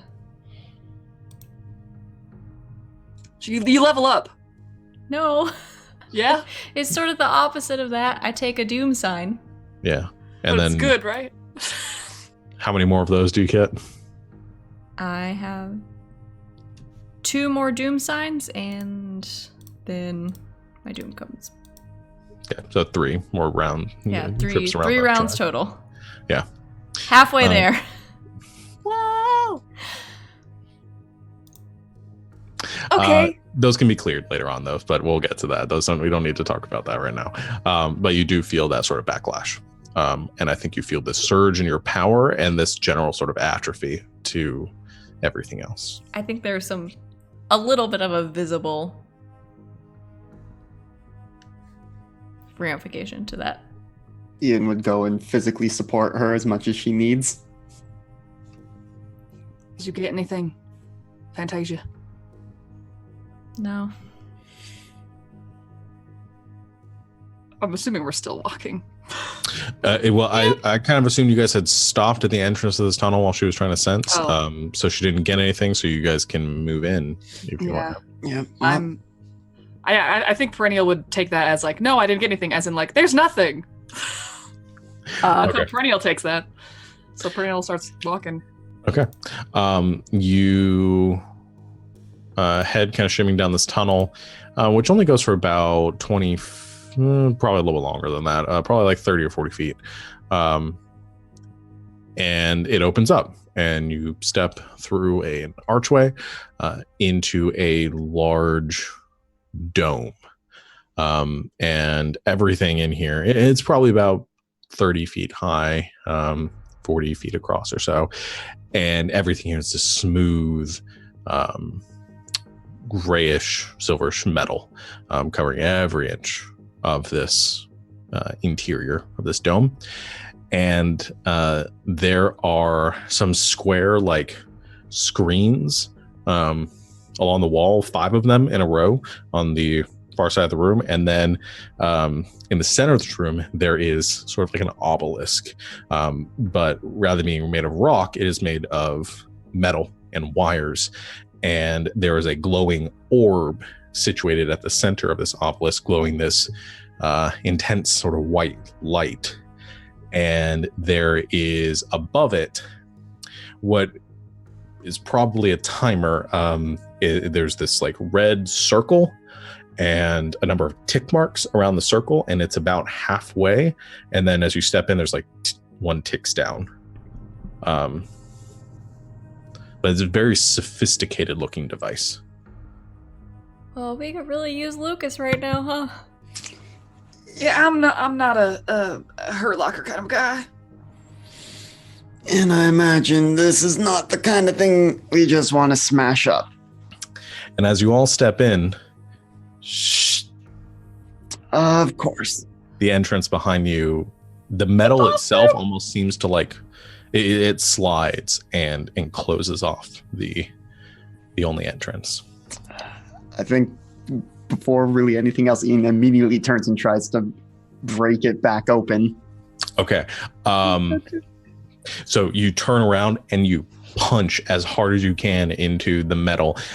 As you do, there's this kind of wah, wah, wah, wah, and this deflection like around the room. It's made of vibranium. The metal itself doesn't seem to that's not what it is, because that is I'm sure Trademarked. copyrighted.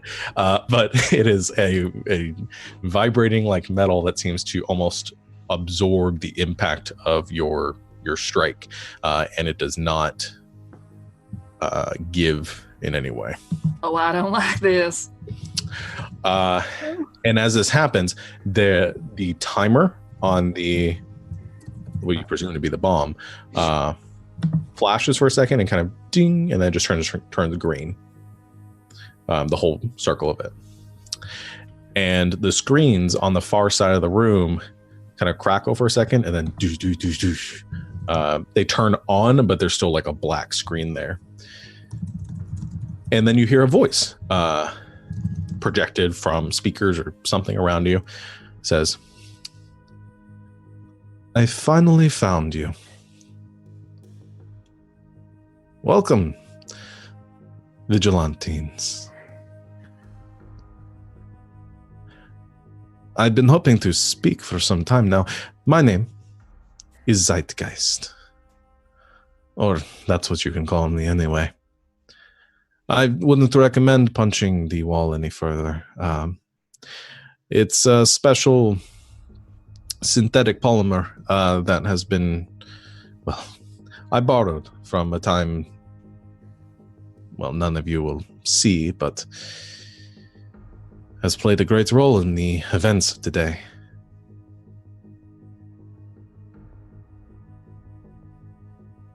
I must say that this was much easier than I expected. I knew that taking Eternium out of commission would be the trickiest part. Setting up an explosion only she could stop. The Golden Duke, on the other hand, and one of the screens kind of flashes, and you see like a park on the other side of the city. There are a bunch of people crowding around what is like a massive bronze like dome in the park that has one seam running around the center, and you just see a like it's just like embedded into the ground. And he says, "Well, that was a bit lucky on my end. I had put in a few traps around the city, but didn't know if they would actually work. My intelligence only goes so far. But I'm sure you want to know why you're here." Well, first, you're in for a surprise because you really think Eternity would let us in here without supervision? She's coming for you, you asshole. And I guess I'm trying to provoke him? Okay. Well, I don't know if that's even feasible given the current situation. Given the situation, yeah. So I don't think he's susceptible to those words specifically, given the knowledge that he has. But you shout out, and I think he responds to it by saying, "Lambast, as boisterous as the story's told. I'm sure that Eternium would certainly come to your aid, were she in any position to do so. I believe we have about an hour and 25 minutes before she's in any position to move. Like I said, I had been planning this for, I guess, a few hundred years now, if you put it in perspective of when I am speaking to you. But no, I've taken very careful considerations to isolate you from anyone that might be able to help." What exactly is your end game here, Mr. Monologue? I get so few opportunities to engage in one of my vices, which is to talk. I wanted to show you something. And then we'll see where this goes. And the screens kind of begin to flash on around the room. And they begin to project images of cities and technologies and things that are, well, look like science fiction to the four of you. You see tall, gleaming silver towers. You see these mega cities scattered, cities and locations that you might be familiar with from books. Tokyo, New York. You see probably places you've been to a little bit more of Los Angeles. Further cities away, Dubai, Cairo, and all of these cities are just there's these like hovering cars and tall like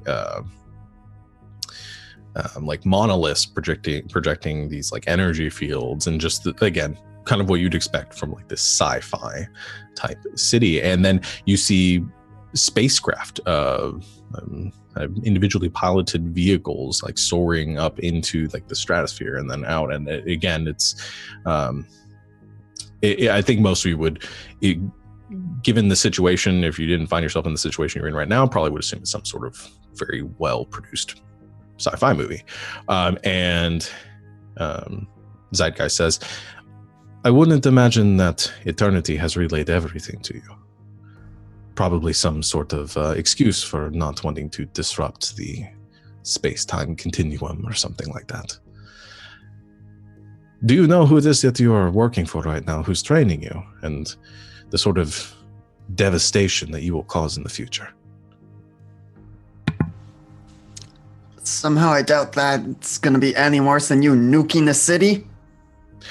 I have no intent of blowing up the city. I only did so that eternity would stop it, so that she would be unable to interfere. Trust me, Beacon City is quite safe. I have no intention of harming the people of it. Only you still did it, you asshole. But did I? He's got a point. Yeah, like, what you if did. he turned good?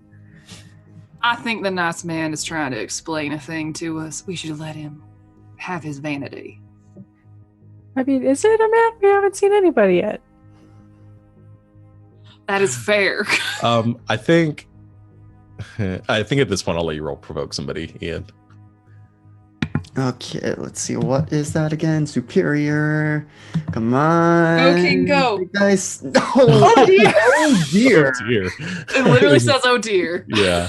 For a total of 2. Yeah. Let's spend all of our team to get this up. If only. Does that have a penalty on a super bad roll? I don't think so. No. I think the worst I can do here is just he totally ignores you. Yeah. But he shows these systems and he shows these screens and he says, I'm sure they've told you about the organization that your actions create.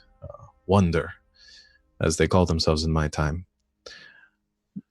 They work for a company called Ein, the Earth's Incorporated Nations, a mega corporation that controls the system.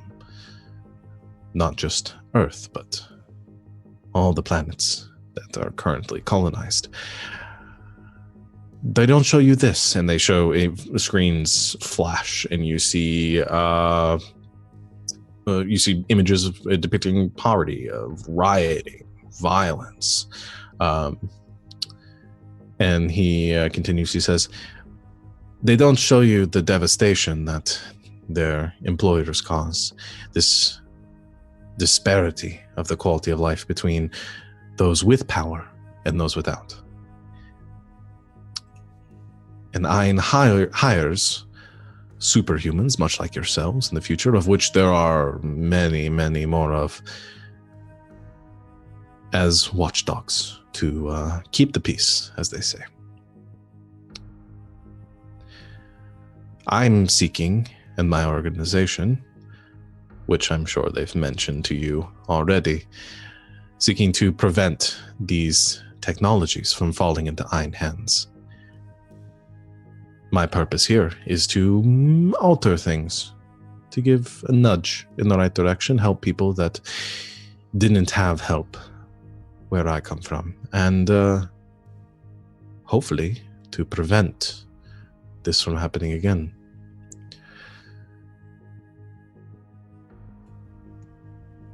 And it all started with a group of teenage hooligans causing a ruckus in this city. You vigilantes, as you've called yourselves, becoming a symbol of peace and order that leads to the foundation of wonder.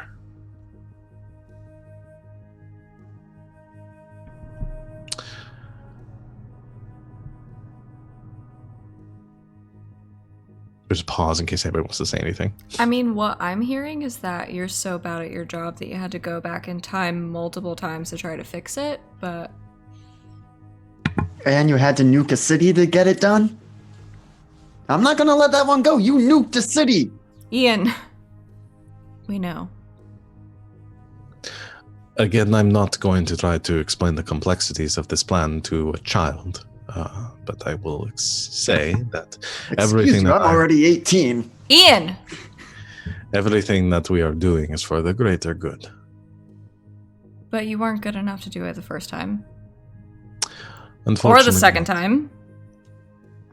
No.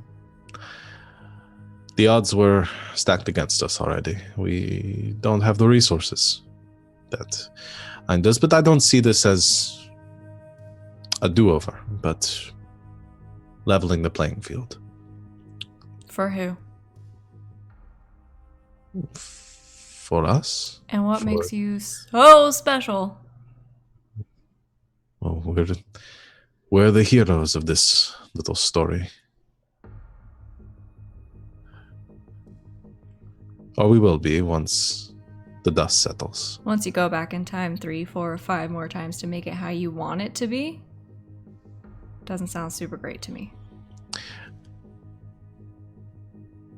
And you think we're the only ones that are messing and manipulating time itself? You've seen what Eternium can do. No, but I think you're the one being an asshole about it. Who's to say she hasn't already influenced the timeline, that the future that we have is not her doing? I'm just really confused. What part of this plan involves us stuck in a metal dome? Like, what's the point here? He's trying to kill us, Gentry. Oh. I'm trying to keep you from interfering, at least. You see, this is where we start. And the screen flashes again, and you see a news broadcast. You see Ben Savage outside of the courthouse in Sacramento discussing a Senate meeting that is being called. And you see the cameras zoom in on the senators as they enter the government building. One of them sticks out to you just a little bit for a moment. You see a familiar dark-haired individual dressed in a black suit of Dr. Malcolm walking in amongst the senators. And one of the other senators kind of crosses in front of him, bring him out of focus just for 1 second. And as he comes back into focus, he doesn't look like Dr. Malcolm again. He looks like a sort of portly, balding, middle-aged man, sort of senatorial, and wearing the same suit, same guy, goes walking into the building amongst the rest of the legislators. Legislators.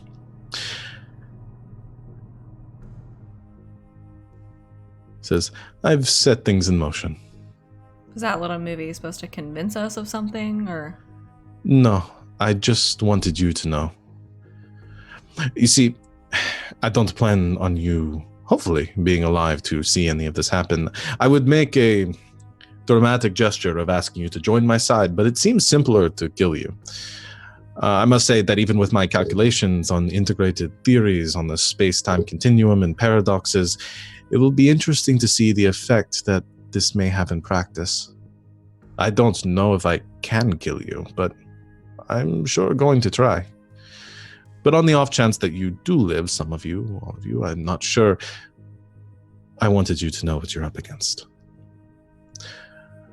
But for now, I think this will do. And there's a click, and that timer once again goes red on the bomb, except it kind of goes down, so there's just one more tick left. And as that ticks down, the bomb itself kind of begins to vroom, vroom, vroom, vroom, vroom, vroom, vroom, vroom, vroom, and light begins to glow from the center, similar to the explosion that you saw before. But at that second, it kind of and powers down. And the panels along the wall kind of like burn out one after another until there's just one left, kind of staticky, and you hear the voice of Zeitgeist on the other side and says, interesting. Oh, how is it here? And it kind of for a second, and then null point. And the screen cuts off. And from around you, you see in the seams in the metal, this dark shadow begins to pour through it. And behind you, as you turn, there is a screeching noise as the metal is ripped apart like paper. And this shadow-like substance comes pouring into the room, kind of pooling around you and warbling, and these sort of tendrils coming up off of it. And a shadow-cloaked man steps into the room. You're not a man-like shape, humanoid in shape, steps in, and you can't make out any features except you just hear a voice kind of whispering out from it and the shadows around you. It says, "What are you?"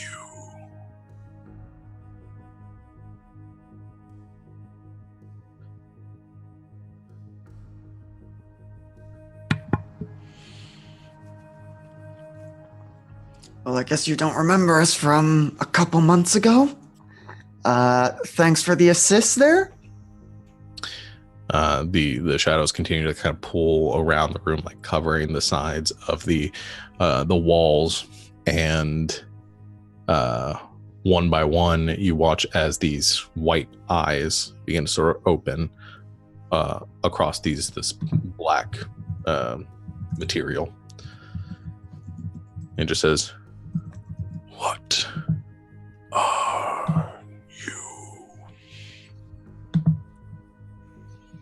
Okay, I think we have enough data now to know this guy's not much of a conversationalist. Well, I mean, he's asking us a question. We're heroes. Or we're trying to be. The neck sort of snaps to the side and says, "Heroes."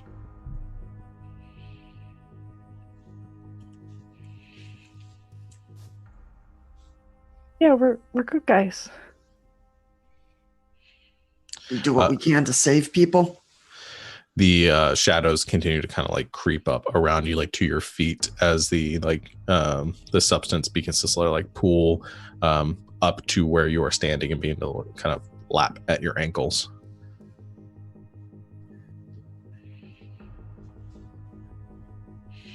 What are you?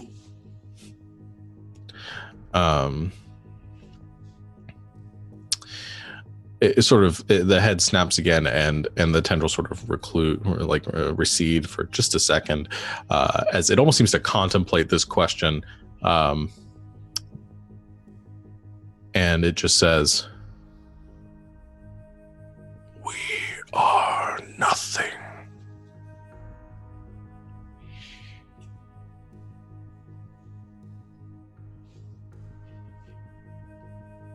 What do you want? There's a hesitation, and then kind of from around you in this much like louder, kind of less whispered voice just says, "To consume."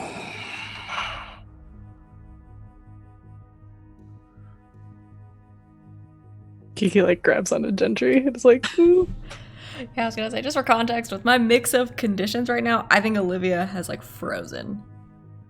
I think Gentry starts to grow a bit.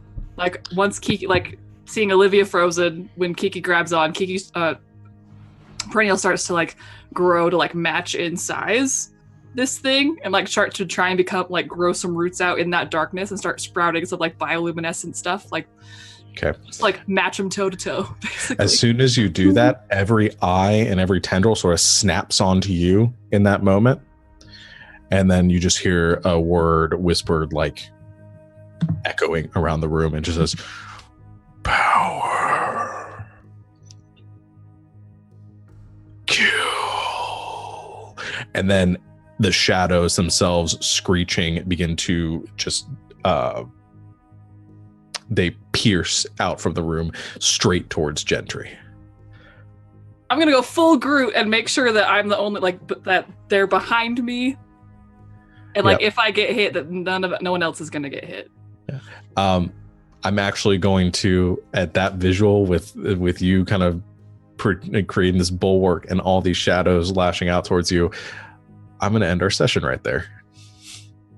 Because we are going to pick this up in 2 weeks as a two-parter. I'm going to run the session 2 weeks from now. And we're going to pick up and see where we are at. And maybe we'll have Lucas there. But we'll see. So let's move to the less creepy music. Here we go. Do something happier. There we go. So yeah, we'll pick up in 2 weeks for the culmination, the conclusion of this chapter of our hero's journey. But let's go ahead and do our end of session stuff. I don't think we always do that on stream, and I'd like to do that and have everybody kind of see it and participate in it a little bit. So let's talk about that together. Should I put on the Christmas music again? Do you guys want that? Yeah. Okay. Yeah, okay. Remember when things were nice and happy? Yeah, remember when things were nice? We're Can I good. put my hat for this? Come on. So good. Okay. It'll be good. You guys will be fine. Okay, so start and end of session.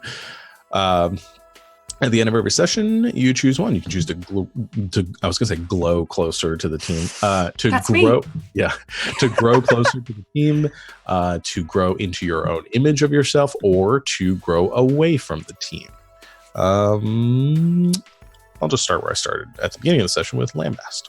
Sure. I think Kiki with the new costumes helped bring the team together, so growing closer to the team.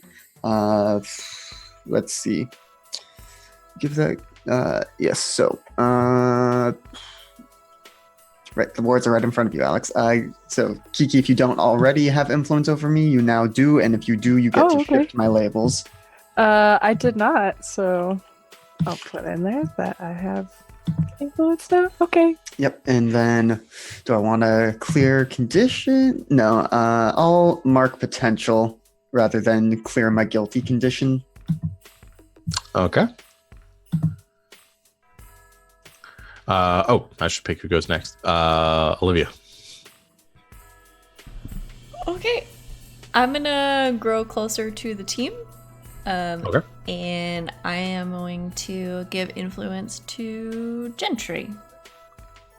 Because Olivia has been in that awkward, everyone sort of forces you to be team leader position before, and I think maybe sees a little bit of herself in Gentry and thinks that Gentry did a really good job. So, aww.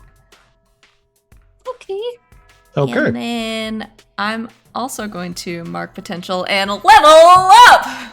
Nice. We've got time, so if you want to choose what you're doing, and then Haven't even looked, but I'll look. if you come up with something by the time we go through everyone, then Okay. we will.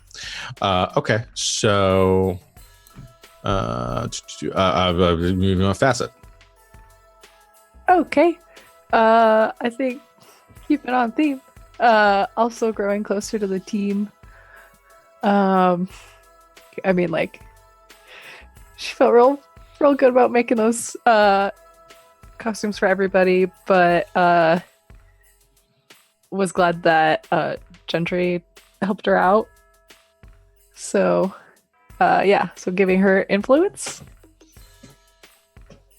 It was like her gift that she gave, but she couldn't have done it without Gentry, so That's special. yeah. Let's see. And is going to I'm gonna clear being afraid. Although it makes sense. I don't have a lot of potential either. Oh. I'm gonna think about this a little bit longer. Okay. And Perennial. I grew closer to the team, which is great because last time I grew away from the team. So one step back, one It's step like the forward. reverse of last session. Either way, you're growing. Yeah, so I'm a plant. Okay, so it was because of Kiki talking to Perennial and being like, hey, I remember when you were a person and I still see you that way. Like basically just equating the way that they were with the way that they are. And just being like, you're helpful because you create things, like you're a good. Anyway, that just made them feel real nice. So Kiki, you can have influence over me. And I'm gonna mark potential and also level up. Nice. Okay. Nice, guys. So that's everyone. Anyone have any ideas what they're gonna do with their level? Yeah. I do. What do you wanna do? Because most of mine are take a move from another playbook. So I'm gonna take a move from the Beacon playbook, which is which one? Suck It, Domitian. If anyone's familiar with the Roman Emperor and gets the joke, it's very funny. When you stand strong while dramatically under fire, roll plus savior instead of danger to directly engage a threat. Okay. All right. So Because my danger has been historically very bad. Yeah. So people that aren't familiar with the mass system, so a lot of the I'm not sure how many, I'm not sure if all of them or just some of them, the character classes allow you to take moves from other playbooks. I'll elaborate a little bit in that the Doom doesn't get any moves of their own, and so a lot of their advancements are to take moves from other playbooks. Yeah, and the I know the Delinquent does because I did with Rose before. But yeah, so you can take moves. So the Beacon is another one of the classes I don't think we've seen in play, as far as even with like NPCs and stuff, even though they don't really traditionally fall into like classes. But anyway, so yeah, cool. Perennial, did you have any idea of what you're going to take, or you're going to? Oh my gosh, I have two options. Okay. Alas. I'm not sure which one to choose. I think this actually fits because of something that happened last time. So I'm going to choose the move Be the Monster. Okay. When you frighten, intimidate, or cow others with your monstrous form, roll plus freak. On a hit, they are thrown off and make themselves vulnerable to you, or they flee. Mm-hmm. On a 10 plus, choose 1. On a 7 to 9, choose 2. And I frighten others you had not intended to scare, hurt someone or break something you shouldn't have, or feel more like a monster afterward and mark a condition. GM's choice. Oh, nice. Yeah, okay. On a miss, they react with violence, hatred, and paranoia, and you suffer the brunt of it. Okay. So that just sounds really fun. That does it could go really bad, and I really want it. So go full on treat monster. Yep. Cool. Okay. I like that. And our other two did not level. No. Okay. No. I'm gonna clear the afraid condition. Oh, okay, cool. So, but yeah, I've got a few more before I level up. Grow up. Yeah. I need to fail a few more times, I guess. Yeah. Well, the more you fail, the more you grow. Yeah. And you start taking I'm really interested when people start taking like adult moves and stuff. Yeah, I'm excited for that. If some of us live that long. I have a Doom sign that lets me do that. Yeah, you do. In case you guys want to look towards the future a little bit. Yeah. Oh wait, is that? What? Sorry, I took a Doom sign in the middle of the game, and I'm trying to remember which one I took. Oh. It was that one. Oh. In case anyone wants to know, it's called Bolstered. Mark your Doom track to use an adult move one time. Oh. Okay. Yeah, and the adult moves, again, was something we haven't really seen in play. They're sort of just like, they're kind of just more powerful, more like on point versions of the basic moves.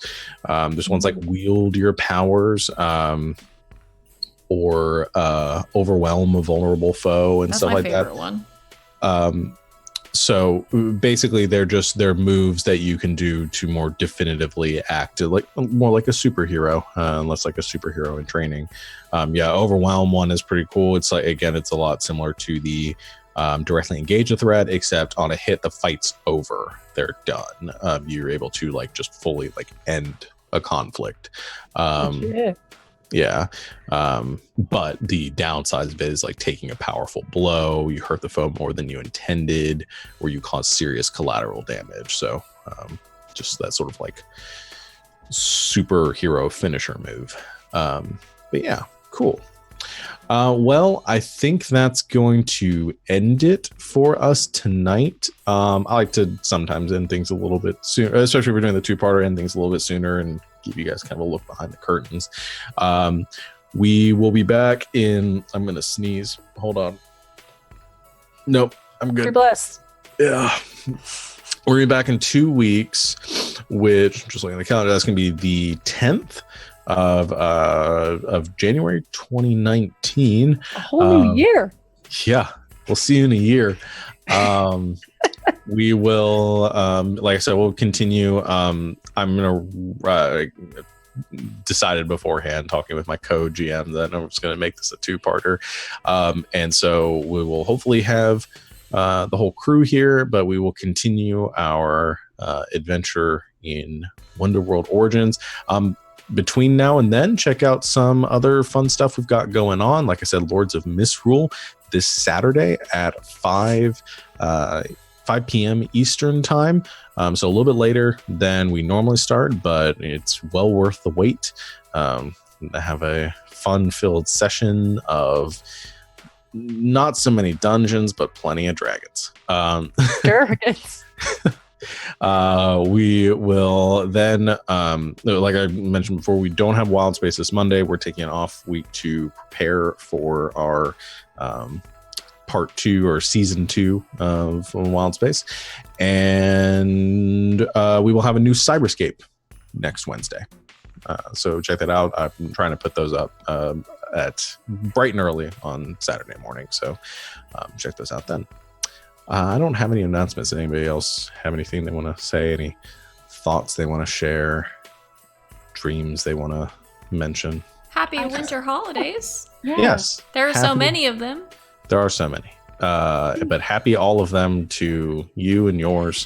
I love happy all of them is what I'm going to say forever and always. Yeah. Just happy all of them. Yeah. I think that feels good. Happy all of your holidays. And we will I think we're going to try to do some streams leading up to the new year. I think there's been some talk about doing a late night stream on New Year's Eve, but we will see. Stay tuned. Check us out on Twitter leading up to that, or for all of your news for GGK, and we will see you then. But until next time, good game and good night, Internet. Good night, Internet. Happy all of them, Internet. Happy all. of them. Happy all of them.